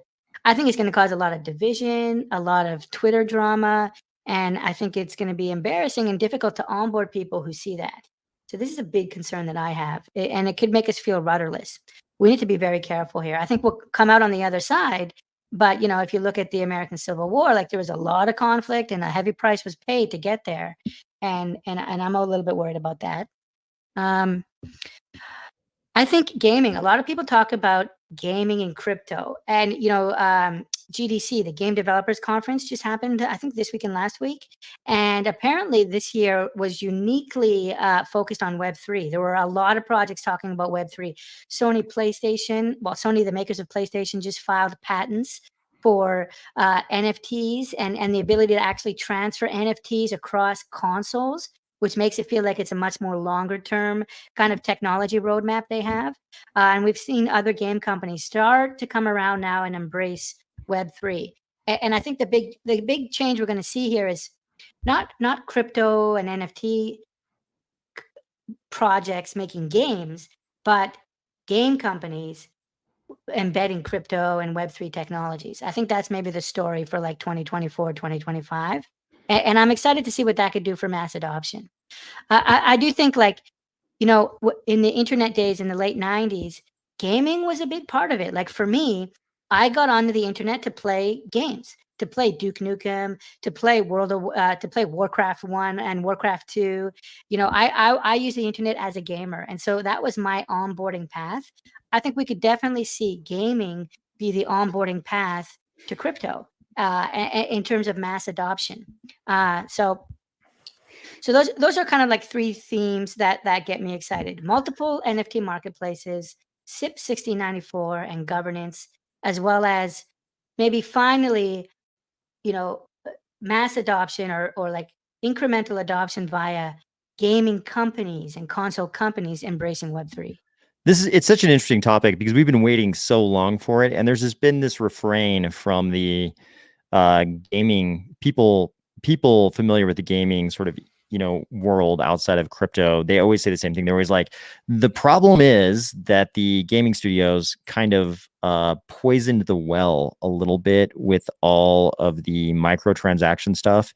So they kind of like made mainstream non-crypto gamers resistant to crypto before crypto even happens in mainstream gaming, just because they hate all the microtransaction stuff, and they're going to view the crypto stuff as just another way for the leech-like studios to suck more blood out of them, per game.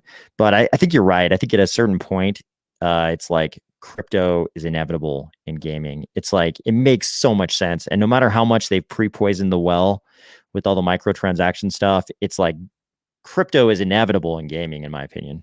And I think it could be another generational story. And the nice thing is, like, whereas we're waiting for these senators and congressmen and women to retire, they don't have term limits, and so they're in there for multiple decades. Whereas like this core gaming demographic, maybe from 10 to 20, like gamers that also have bank accounts, let's say, is a much smaller age range, and so it cycles a lot faster. And so this microtransaction poisoning of the well that we saw from mobile and stuff, that was maybe more like early 2010s, maybe even the late 20 noughts, where we saw a lot of that iPhone mobile microtransaction nonsense. But those people are increasingly cycling out, and now you've got this Fortnite generation where they've got these unlocked skins, and now they want to own those assets. So we're getting a lot more like crypto native demographics now that are coming into age and having more discretionary income. And so I think as the gamer demographics cycle in and out, that the people like you and I who might have drank the poison of microtransactions won't be as important as much, and it'll be these kind of Fortnite people that are more crypto native that might be graduating from university now, going to Electronic Arts and Activision Blizzard and suggesting to their group product manager, hey, why don't we do crypto? Yeah, I think you're right. I think the generational turnover will take care of it. I think it's not just the microtransactions. I think it's also just like the generally like the modern incarnations of that, like a lot of the pay to win stuff, all that stuff going on. But yeah, I think you're right. I think generational turnover kind of takes care of all of it anyways. Yeah, generational turnover takes care of policy making in Washington. It'll take care of hopefully like what game studios are building, but also like there is a geographical element here. Certainly US is the biggest market, but a lot of countries are actually very forward thinking in terms of crypto and game. And I'll talk to South Korea once more because I'm more familiar there. But there's municipalities and even metropolitan jurisdictions that are very crypto forward thinking. In fact, there's one area of South Korea where they have digital identifiers, and you can pay for parking tickets. I actually think in some parts of the States now you can pay parking tickets and such using crypto. But over there they have digital identifiers. They're starting to put like training programs. So here's what it is. When you exit the correctional system, the prison system, sometimes you have to take kind of like not re-education, but you have to take some training programs depending on what your crime was. Like if it was a financial crime, you have to do some training, and they'll have digital identifiers stored on the blockchain that show that you've done that training. And that's important so that later when you want to get back into the workforce, you can show them that you've done the training without necessarily telling them what your charges were. And so the point is to show them that you've done the training, you have the certificate without having to release like, your full charge history. But there's other jurisdictions, I imagine maybe Dubai, but there's other places around the world that are a lot more crypto forward thinking. So I don't know what this means for Cardano. Like you asked me what gets me excited about Cardano, but I think, yeah, I'm excited, increasingly excited for what other countries are going to be doing with Cardano and crypto, as well as gaming. What about, yeah. Yeah, no, Go I think ahead. you're right. I think all of us, just given the way the current administration feels about crypto, we're all going to have to be excited, mainly about things that are happening outside the U.S. I remember, speaking of South Korea, I mean, I remember in the early days of Cardano, I think it was the Tangem card was already being used in South Korea, and it was like a Cardano cash card. You could go around and use it at terminals at merchants all over South Korea. Speaking of South Korea. Shout out to Vegas Pool and AOS Pool. Everybody stake to AOS in Vegas. We actually sunset the Tim 1 pool. If anyone's still staked there, make sure to move your stake. I moved all my stake to AOS, but Vegas Pool has been doing a ton. So love to see you guys in the chat. Yeah, dude. It's it's gonna be, man, it's gonna be an interesting little period. I think it's gonna be an interesting little period over the next 24 months. I think the Voltaire stuff is gonna overwhelm like everything. And then once we get used to Voltaire, once we've gone through the carnage and people realize like how decision making is gonna work going forward, once people are okay with that, I think we can start making some pretty big decisions. It's going to be really interesting. I think one of the ramifications, I've talked about this a few times, but one of the ramifications people aren't really talking about much yet is that it's super obvious to me that it's obvious to me that the reason why Voltaire is going into place is because IOG and Charles don't want the regulatory liability of having to run so much of the ecosystem. Like they obviously have to do this for regulatory liability reasons. Yeah. But also, once Voltaire's in place, IOG is not going to work for free anymore. We're going to have to pay them to do everything. Like they're not going to fund development for the ecosystem any longer. That's super obvious to me. I don't know if people realize that. Like we're going to have to say, if we want something built, something done in the ecosystem, we're going to have to say, okay, we want this built. We're willing to pay this amount of money. Let's take bids. And that's where things could get real messy, like real dangerous, because we might end up taking like the lowest bid for something and they might build out something that's more aligned with their agenda and not necessarily what the community is down for. Like I could imagine, us hiring a development group to build something and they build it so that it, tends to push the ecosystem toward a fee market for transactions because that's what they believe in. Like that's going to be a really wild future. And I think it's going to be, we could either go in really wrong directions or really good directions. So I am anxiously like, with fear, a tiny bit of fear in the back of my mind, looking forward to that all going down.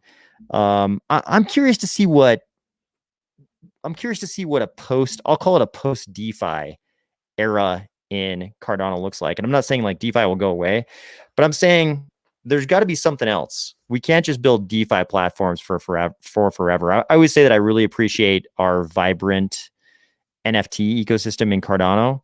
And I do, because I think crypto's got to be a lot more than DeFi, right? And we do have a little bit more than DeFi. We have this beautiful NFT ecosystem and we've got DeFi. And then you ask, what else do we have?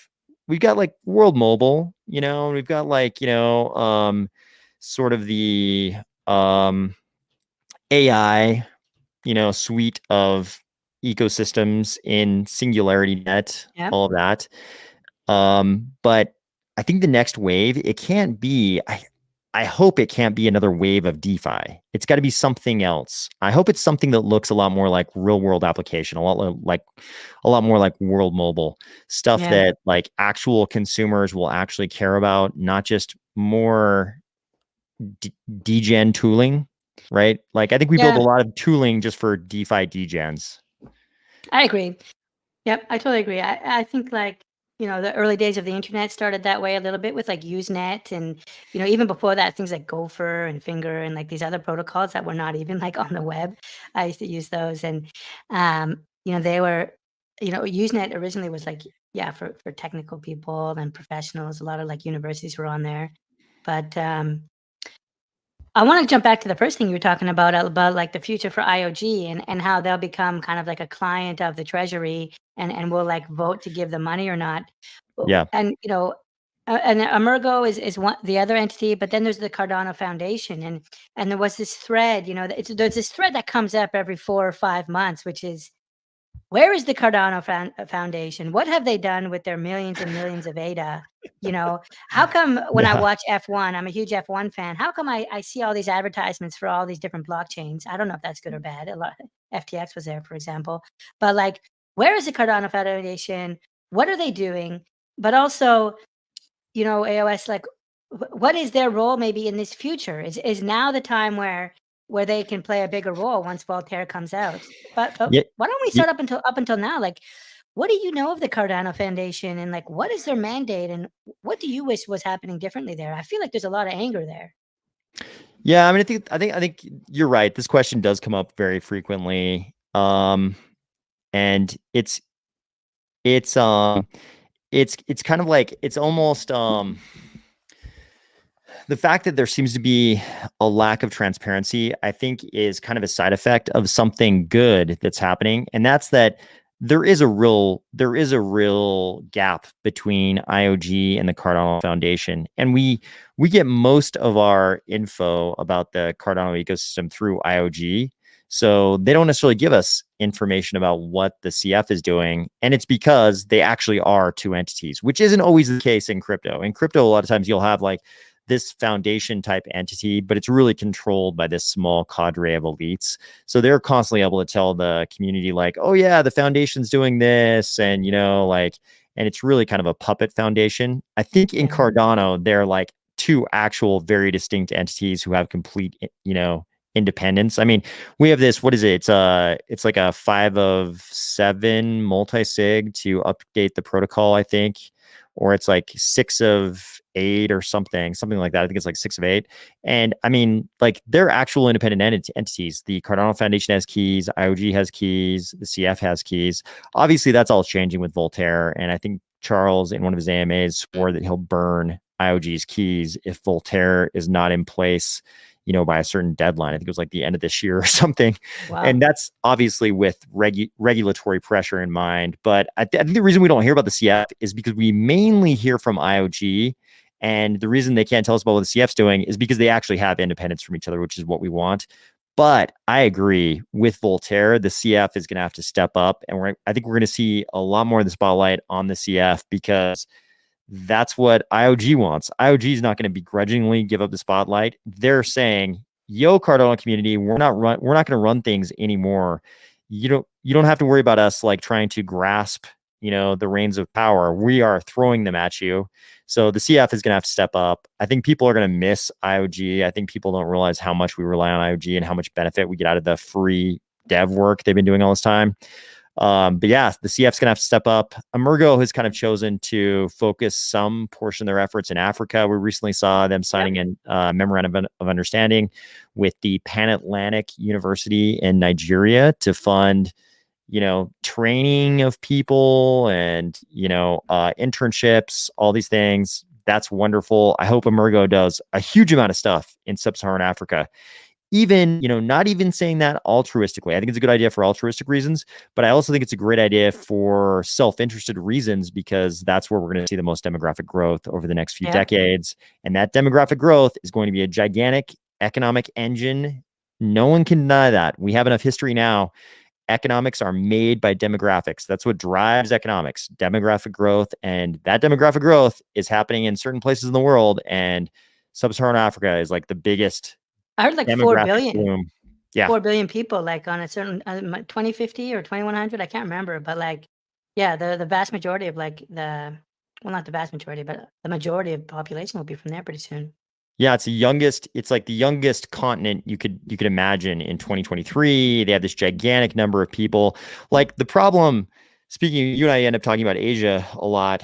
Yeah, because China, like a lot of people talk about the China demographic issue, and like it's a difficult topic, right? Looks But like like this. it's a huge problem, worse than we thought, right? Peter Scheich and you know, I've there's been other like macroeconomists talking about it. Everyone talks about how China's going to take over the world, and everyone's trying to learn Mandarin. I agree, like their AI stuff could be worrying. I worry about this AI race and what happens if like the winning AI is controlled by the CCP. I don't know. That makes me a little bit nervous.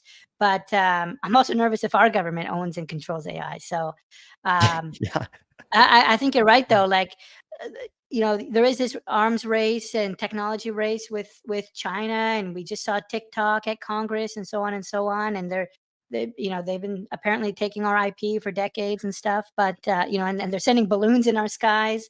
But at the end of the day, there's a huge demographic issue over there. But go ahead. I think I jumped in. No, I agree with everything you just said. I think that's absolutely true. Like the boogeyman has always been Yeah. China, you know, as far as like you know, a lot of North American foreign policy went, you know, China was always the big adversary. And then we discover that it's not even like the CCP was lying about their demographics. It's like at the local level, the local like schools were getting more money allotted to them by the CCP if they reported more kids enrolling in kindergarten.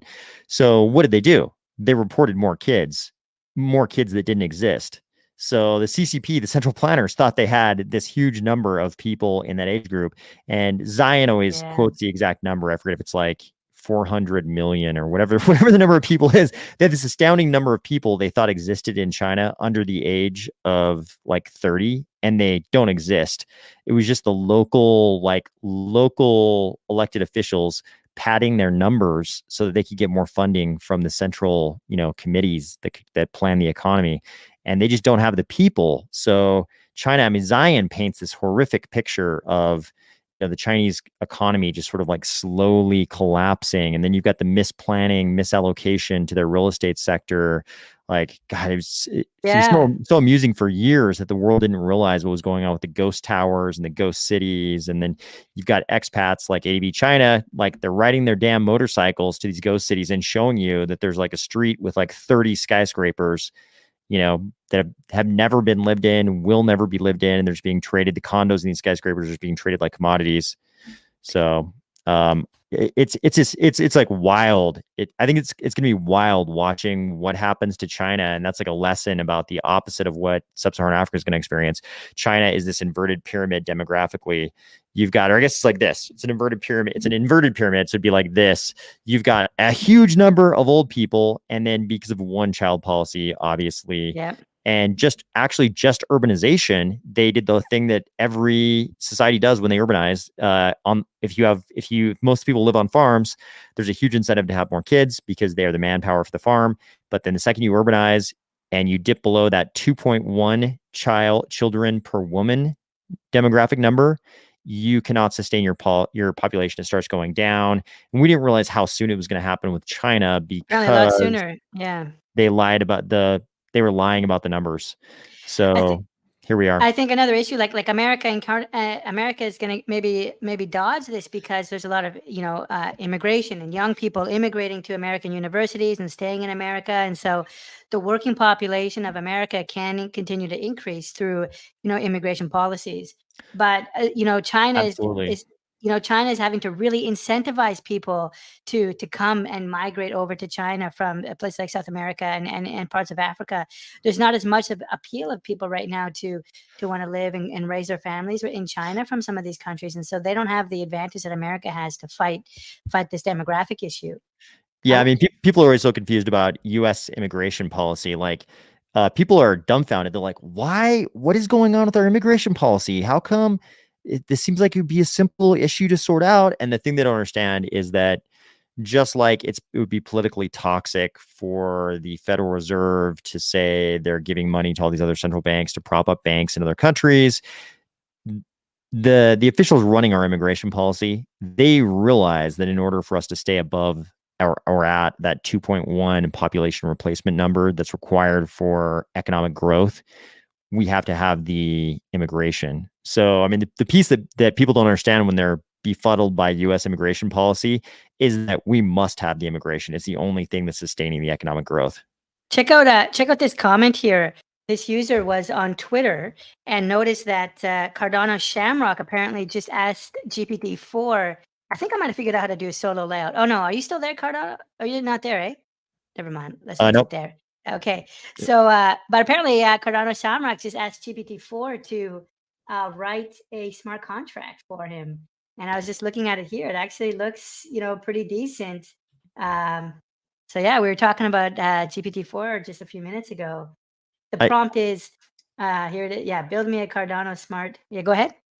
Well, I was going to ask, is it in Plutus? What is it? What is it? What kind of smart? I was looking at it. It looked like it might have been Plutus. I was trying to open the Plutus playground. There we go. And then there you go. Crowdfunding smart contract example. Make validator. Now there is a crowdfunding example from IOHK. I went through Plutus Pioneers, the third cohort. Actually, the fourth cohort is going on right now for anyone that's interested in doing Plutus Pioneers. But interesting. Yeah, so there you go.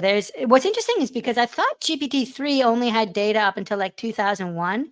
Well, but I mean, Plutus Plutus was around then, but older style Plutus.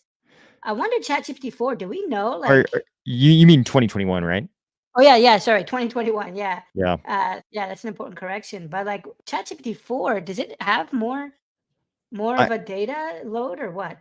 I was under the impression that I thought I had read that there was a limit as to how recently it could access internet information. But then I saw some headlines just in the last couple of days saying that there was some kind of loosening of that policy, and they were sort of like open. Somehow it was being opened up to more current internet info. But yeah, I mean, Plutus is now old enough that it's probably it would have access, I guess, to some of the early Plutus stuff. So there you go, man. Yeah, that's wild. I think, God, I know I've had this discussion with devs before. We've already covered it in this live stream. I've had this discussion with devs before where they were utterly convinced that GPT 3.5, GPT 4, any iteration of that's foreseeable would not touch their dev jobs. And man, I am just I'm pretty sure I'm very convinced of the opposite. But I mean, I was, I've been just a software engineer for like 15 years maybe, but then I became a startup founder and I'm starting to feel like,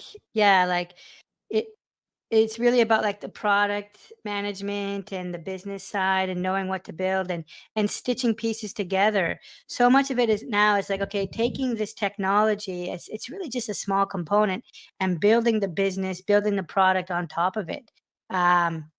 So I think engineers might actually become liberated by not having to write the same, React, use effect hook, that they've written 500 times already. Yeah, no, I think you're right. I think it becomes,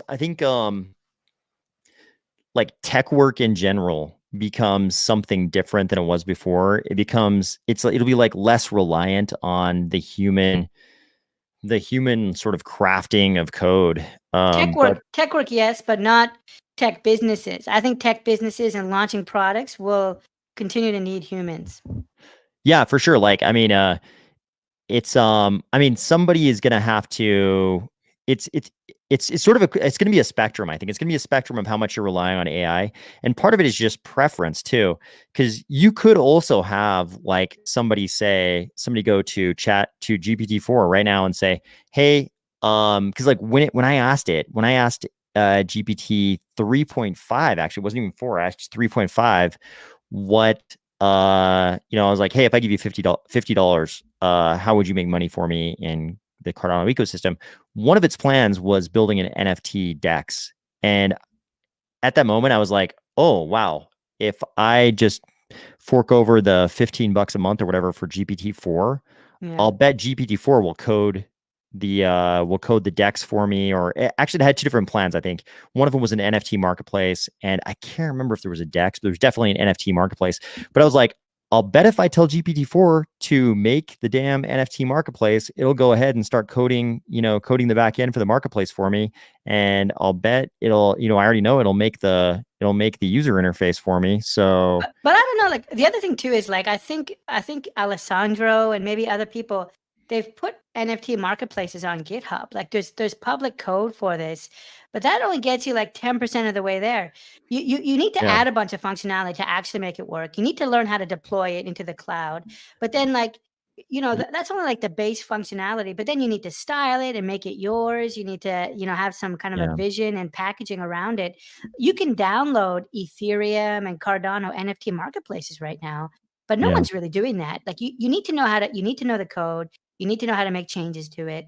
So I don't know how much of a leg up that is.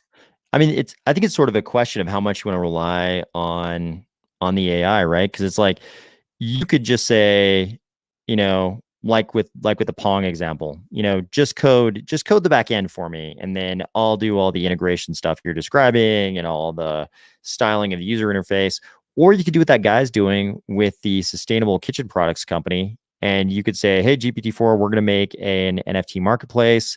I'll be your human agent. You tell me what to do. I kind of think, you might run into something where GPT-4 can't quite access the most up-to-date information that's necessary to make that NFT marketplace. But you have to, I think for myself, I have to acknowledge that if you did that way, if you went the sustainable kitchen products route where you just let the AI be the founder, be the CEO of the business, and then you let it use you as your human agent, it's going to put you some percentage of the way to a working NFT marketplace. I think everybody would admit that much. The only question is whether it's 10% or 99%. But I think it's definitely somewhere in between those two. And it's just a question of where you think it's at, and wherever, even if you think it's less than 50% or even less than 90%, that number is going to go up But every then day as the then AI what gets do you better. do? Another thing, and this I think might get fixed in the future, but like let's say you downloaded a bunch of code from ChatGPT 4 and it gave you an NFT marketplace and it was live. Okay, and now a month later you need to add something. Like, are you able to like give it as an input to ChatGPT 4? I don't think it really works that way yet. Like you So can't really. Yeah, so go yeah, ahead. it'll remember your prior conversations. So you could just tell it like, hey, we built, the whatever, making ducats Cardano NFT marketplace. Now we need to fix this thing. How do I fix it? I kind of think, it's the same thing. It's like GPT-4 will solve that problem for you somewhere, some percentage between 10 and 99%. And I probably think it's a much higher percent than devs. A lot of devs would say it is, but even if you don't believe it's above, even 80%, it's like, what do you think it is in 2 years?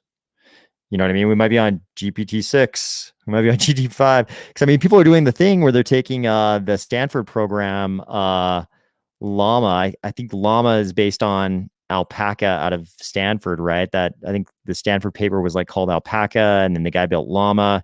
And basically, for like, I forget what it is, for like $500, you can use Llama to build GPT 3.5.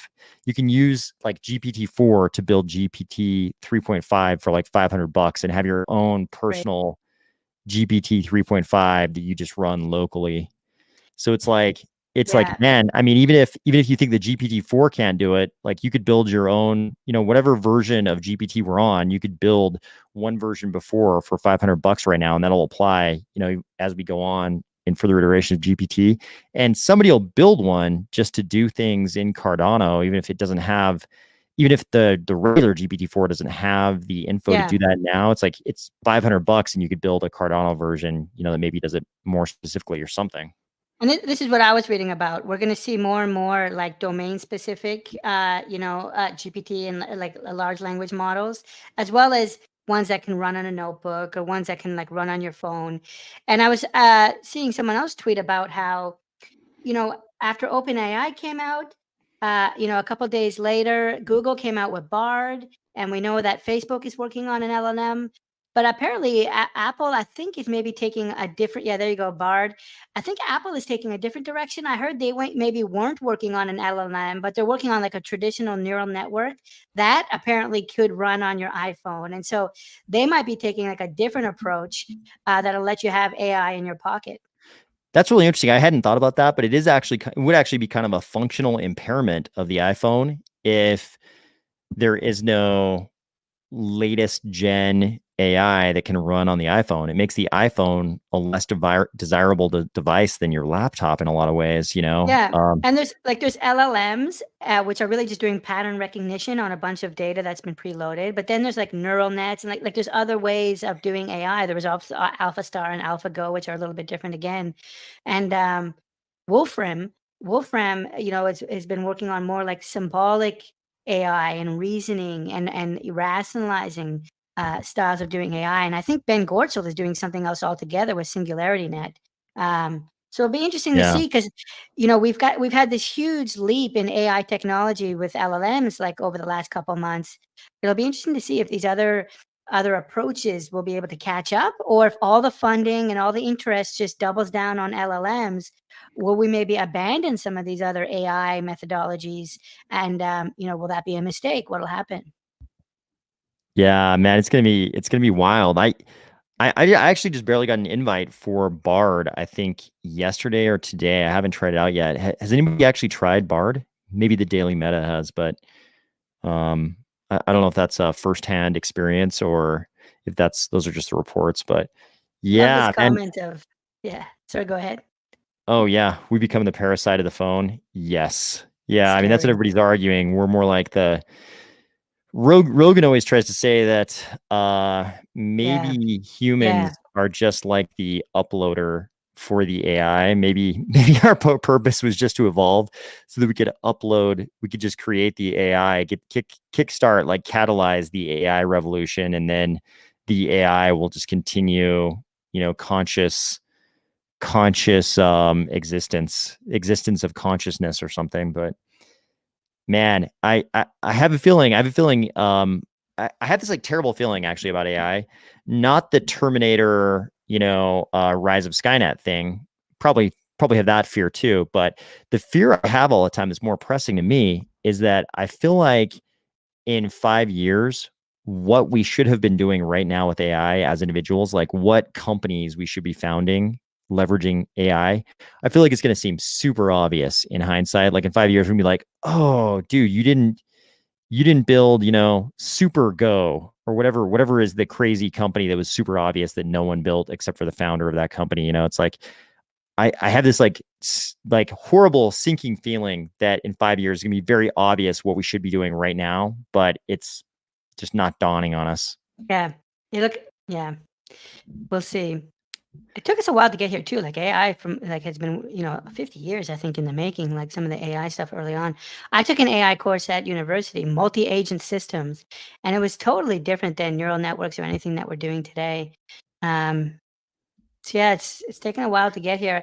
I think a lot of as well, like I heard that like a lot of the people at OpenAI don't understand what happened between GPT-3 and GPT 3.5. Apparently, it was GPT 3.5 that had the huge like generational leap, and they're just not sure exactly what happened. You know, was it we just crossed this threshold of input data, or were the parameters just tuned right? But like something happened with 3.5, and everyone's like, "Whoa, this is suddenly different somehow."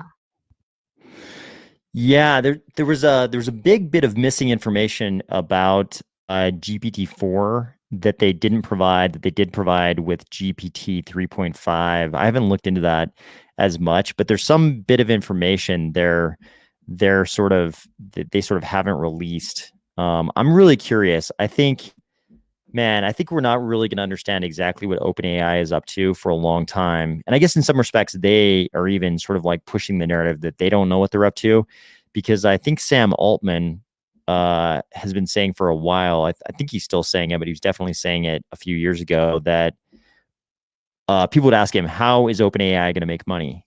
And he would say, we don't know yet, because we're just going to wait until the AI gets good enough. Then we're going to ask the AI how to make money. And apparently, Sam Altman owns nothing of the company. Really? Yeah. Apparently, like, because It's interesting, it started out as a nonprofit, and then I think it changed right? to a profit or like created a profit subsidiary, and that pissed off Elon Musk. Yep. But I think Sam has said, and I just read this on Twitter. I need to double check, but apparently he has no equity in OpenAI, which is pretty crazy. Apparently, Lex Friedman though today just released an interview with him. I need to watch it. But Oh, really? Lex and Sam Altman. That's like my evening watch. Dude, That's gonna be pretty good. one of my favorite podcasts of all time is Lex Friedman and Andre Karpathy, where they spend most of the time talking about AI. That one is amazing. Andre Karpathy was previously at Tesla working on AI, if I remember correctly, but that one was amazing. I'll So bring it up. I was listening to oh yeah, I have it here. Tesla, AI, self-driving, Optimus, aliens, and AGI. Okay, I haven't watched that one, but I recently watched a couple of his like black hole and alien ones, and they were pretty good as well. Like, will we be able to yeah, detect aliens? So yeah, man. Okay, yeah, the I'll Sam definitely Altman look one for will that. be good though. Yeah. Yeah, that one will be really good. I'll definitely look for that one. Man, I wish I knew. I feel it makes me angry that I can't know what startups we should be starting right now in AI. It makes me Oh man, mad. so like I'm trying to figure out like what can I do, and I was late to crypto because I was in Korea and it was really hard for foreigners to get involved.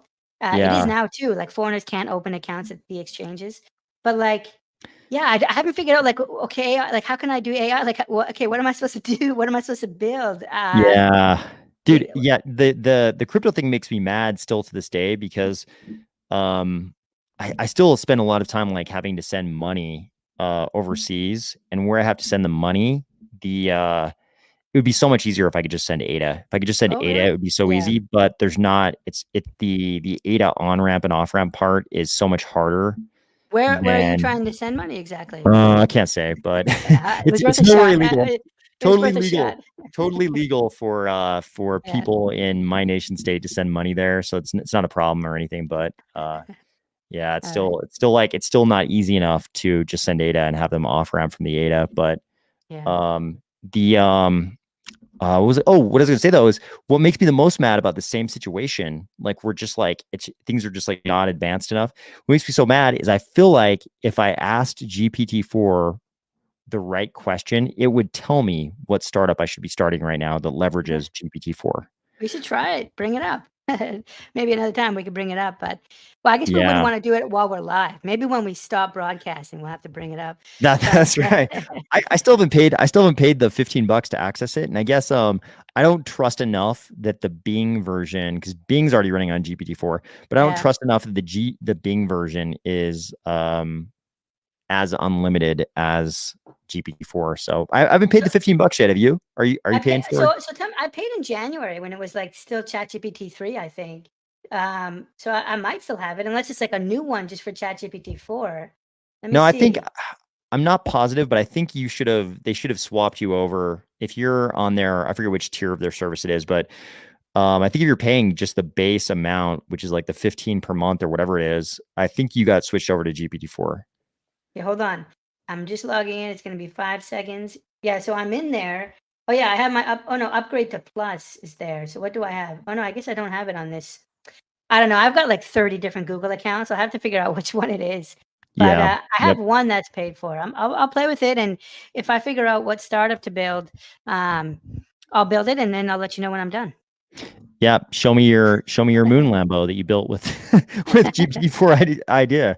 But it must have limits. Like we can't say, okay, ChatGPT 4, tell me how I can, stop, nuclear war between, Russia and Ukraine. Like it's not going to tell me how to So do that. Or like how can we trust it? If we can't trust it to do that, why should we trust it to tell us what business to build? I think we know how smart it is, right? Because things like the LSAT, I mean, we pretend like they're not, and the That's SAT and the language ACT. generation. It's like generative text. So yeah, but we basically use those in society like IQ tests, and they seem to do a pretty good job. We actually use those as IQ tests, despite what we say they are. They're actually IQ tests, and we use them for that purpose. And so if this pattern matching that it's doing is indistinguishable from intelligence on these things that we're really using as IQ tests, I kind of think for our purposes as humans, it's just like having access to a really smart human who is really good at a bunch of different things. Like it's a pretty damn good attorney already. It's Yeah. it already passed the tests that medical residents take after med school, during their residency, and like right before their fellowship. It already did great on those because we know because there was an article in a medical journal describing how 3.5 passed all those tests. So we already know it's a good lawyer. It's probably a pretty good doctor. It's probably good at everything. So I kind of think it's like you're right. It may not be able to solve the risk of nuclear war, but it might be smarter. It might be the smartest person we know, right? Yeah, actually, that's a good point. Like, it might not be able to solve it, but it still might be better than like, the people that we have trying to solve it right now. Yeah, I mean, you could argue that it may not know as much about theoretical physics as a theoretical physicist, but I don't think the theoretical physicist can score on all those tests the way that GPT-4 did. You know what I mean? I think it's like the all-around smartest person you know already. And so it's like, Interesting. why wouldn't you make them the CEO of your startup? If they're like, if they're like if you can quantitatively say they're the smartest person you know, shouldn't you make them the CEO of your startup? Well, I Yeah. think we still haven't like figured out creativity, like you know, and like innovative leaps of thinking. I still have doubts around like whether pattern matching will help you create something that's truly new. That's true. Yeah, that's a good point. Because, like, okay, if we look at what it did with the sustainable kitchen products company, it's like, sure, it the way it attacked that problem seems to be the way a very smart person would attack it. But you're right, it didn't come up with a novel solution. Yeah, You could novel. That's the word I'm Y- looking for. Yeah, Yeah. there wasn't really any innovation there. It just said to itself, like, okay, with $100, what are the best proven businesses? And it spit out a bunch of options, and the guy chose, let's do some affiliate marketing. And then it's like, okay, so we know about this pattern. We know how affiliate marketing works. You're gonna make a blog, we'll pick a subject, and then it just picked like a, high percentage niche. And yeah, there wasn't necessarily any innovation there. So maybe it wouldn't be a good CEO of an innovative startup, Yeah. but you could be, I guess we should make it a question. Could you have two different questions. Could you have a very lucrative startup that's not innovative? I would say yes. Could you have a lucrative and disruptive startup that's not innovative? Right. Maybe. What do you Yeah. think Go about that ahead. one? Could Well, you have a disruptive startup that's not innovative? I almost yeah. Well, yeah, I think so. Well, yeah, that's good. Well, disruptive, yeah, like truly innovative might not need to be disruptive because disruptive almost seems like evolutionary, not revolutionary. It's like a step up from what exists. It's like, okay, we have this today. Now let's do like A+1. It's like I+1. But like, you could say innovative might be like truly like completely brand new, right? Yeah, So I feel like disruptive might actually be easier. It's like, okay, improve on the hotel experience. Okay, here's Airbnb. Whereas like innovative might be like, uh, you know, give me like the it, first time we had electricity or something like that. yeah, it's like it's like a Venn diagram that overlaps in some areas and doesn't between those three descriptors: lucrative, disruptive, innovative. You might have something that's lucrative but not disruptive or innovative, and you might have, same thing with the other three. You might have something that's I was posing the question, could you have something that's disruptive and lucrative but not innovative? I don't know the answer to that one, but I agree. You could have something that's innovative but not disruptive because it's brand new. It's like brand new and it's just taking us in a different direction we've never gone before.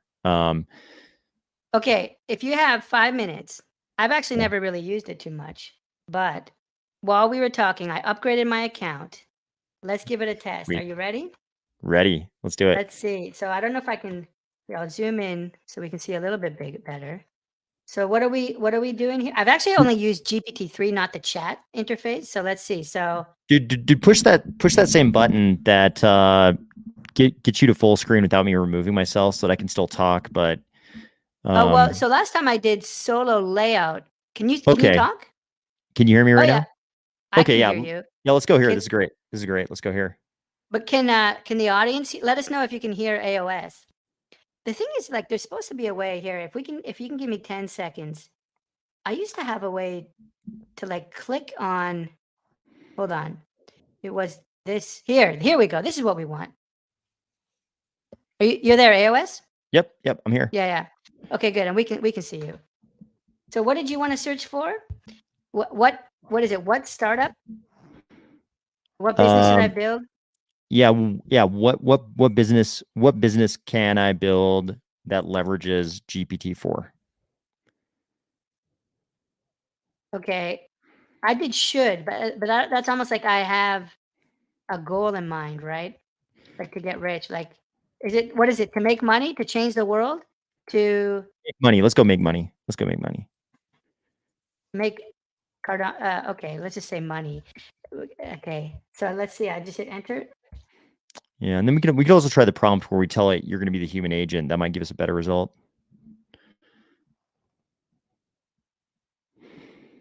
Okay, provide solutions to various niche markets. Content creation agency. Okay, yes, some of these are like similar to what that other fellow was getting. Language tutoring platform. I know that. What's the one that starts with letter D? They're doing something there. Duolingo? Yeah, that's right. They're doing some GPT-4 stuff. Khan Academy as well. Legal document automation. So that was one of the ones that you mentioned early on. Yeah, that's gonna happen. That's gonna disrupt a lot of attorneys. Chatbot development. Yeah, personalized marketing. Resume and cover letter. So a lot of these are things that require a lot of text generation. Yeah. Right. Yeah, it's all kind of like it is all kind of like. I mean, yeah, it seems like GPT-4 knows that it's a language model, so it's like, yeah, let's do language content, language stuff. Oh, I just should start. Is this flat rate? I should double check how the pricing actually works here. Yeah, I think you're just paying monthly. Okay, so like, yeah, we almost need like an AI prompt engineer to help us. What are we searching for next? I think you look at this over here too. How come that came up? GTP4 business opportunity. It kind of like labeled our conversation there, eh? Yeah, as you do it more, it'll lay out different conversations, and you can click back into those and continue the conversation. That's cool. Yeah, the plugin market. Man, yeah, I think different ways of asking the question will just give us different like levels of detail of answer. But I think what it wants is for us to choose one of those and then start going down that road. Give me an individual that doesn't exist today that will shock the army of spies, YouTube viewers. I mean, that's what we want, isn't it? That's what we want. Give me what I want. Let's see. Oh my God, it's going to tell you how to start an AI. Unveil spy. Oh my God, this is good. So good. Unveil spy. Let's find out who he is. Let's find out who Army of Spy is. Escape room. How it works. Espionage themed storylines. I like the name Unveil Spy. Let's hashtag unveil AOS. So is this innovative? I mean, it's kind of innovative. This idea of like a YouTube escape room is kind of innovative. Yeah, it's kind of like but VR escape room isn't super innovative. Yeah. Live interaction with actors. Unveil spy employs professional actors. Puzzle solving. Okay, let's stop. I don't know. I mean, I think you're right. I think it is just doing some pattern matching, but it's doing it at such a high level. And it's like a really smart person doing pattern matching. Is that distinguishable from intelligence and innovation at this level? Like, because if somebody spun a little web like this, I'd probably be like, oh, that's pretty innovative. But is it just because at this level we can't distinguish between pattern matching and true innovation and reasoning? I don't know. I think like GPT experts are probably really cringing right now. Like we're like to Daily Mail's point, we're probably using it like in such a bad way. Like, yeah, there's the other interface. There's another interface you can access that actually like lets you give text. That's what I used before, right? Where you give it a bunch of sentences. Well, the one I'm thinking of has it has like an area on the left where you can sort of like tell tell GPT-4 what it is. So you can say like, you are, you know, whatever, the blank GPT. Like in people are prompting it like, you are an AI professor at MIT, blah blah blah blah blah. A student comes up to you and asks you this question, and then you can have this conversation with it. And over on the left, you're kind of like laying the context for who you want GPT-4 to be, and then on the right, you have the conversation with it. That's an interesting model because you could have like, people are laying out like, that's how the guy did the sustainable kitchen business. He told GPT-4, you are blank GPT, I forget what he called it, and told it it's basically just going to be this entrepreneur CEO. Let's go. Interesting. Yeah, got it. Yeah. Is that what multimodal? They talked about multimodal was new. Maybe that's what that is. So I think it's multimodal because different inputs, maybe. Yeah, in four, it's got all the image recognition stuff. I'm like, I actually am a little bit shocked how well it can do the image recognition stuff. I guess we shouldn't be, because we know how good AI is at generating images. I guess we shouldn't be shocked that it's so good at, you know, recognizing images. But some of the analysis it can do on images is crazy to me. All right. Well, maybe we'll pause here. I think we covered a lot today, 3.5 hours. Should we get ready to call it? Yeah, we've gone almost 3 hours and 20 minutes. We should call it. I think we solved all the world's problems today. We told everybody what to think about AI. We showed them how to use GPT-4 to create a GPT-4 leverage startup. So I expect all of you who are watching right now to be billionaires in moon Lambos in 6 months. I think we've done our service to the community today. Okay, so hold on. It's called GPT-4 personalities, right? Apparently there's a way to set the personality. That's what we didn't find. Well, I'll play with it. Yeah, I'll play with it. So, okay. Well, thanks for having me on and kind of sharing your Saturday with me, AOS. It's always a ton of fun. We covered all kinds of stuff, fractional reserve systems at banks and crypto regulation. We talked about Coinbase, NASDAQ. We talked about Texas, Florida, Wyoming, language, culture. We hit it all. I think we solved all the world's problems. Thank you so much for coming on, Timmy. Thank you so much, everybody, for watching today. I hope everybody is having a great weekend. Any last what do you want to leave everybody with, Timmy? No, I think you nailed it. I think let's keep an eye on this Balaji bet.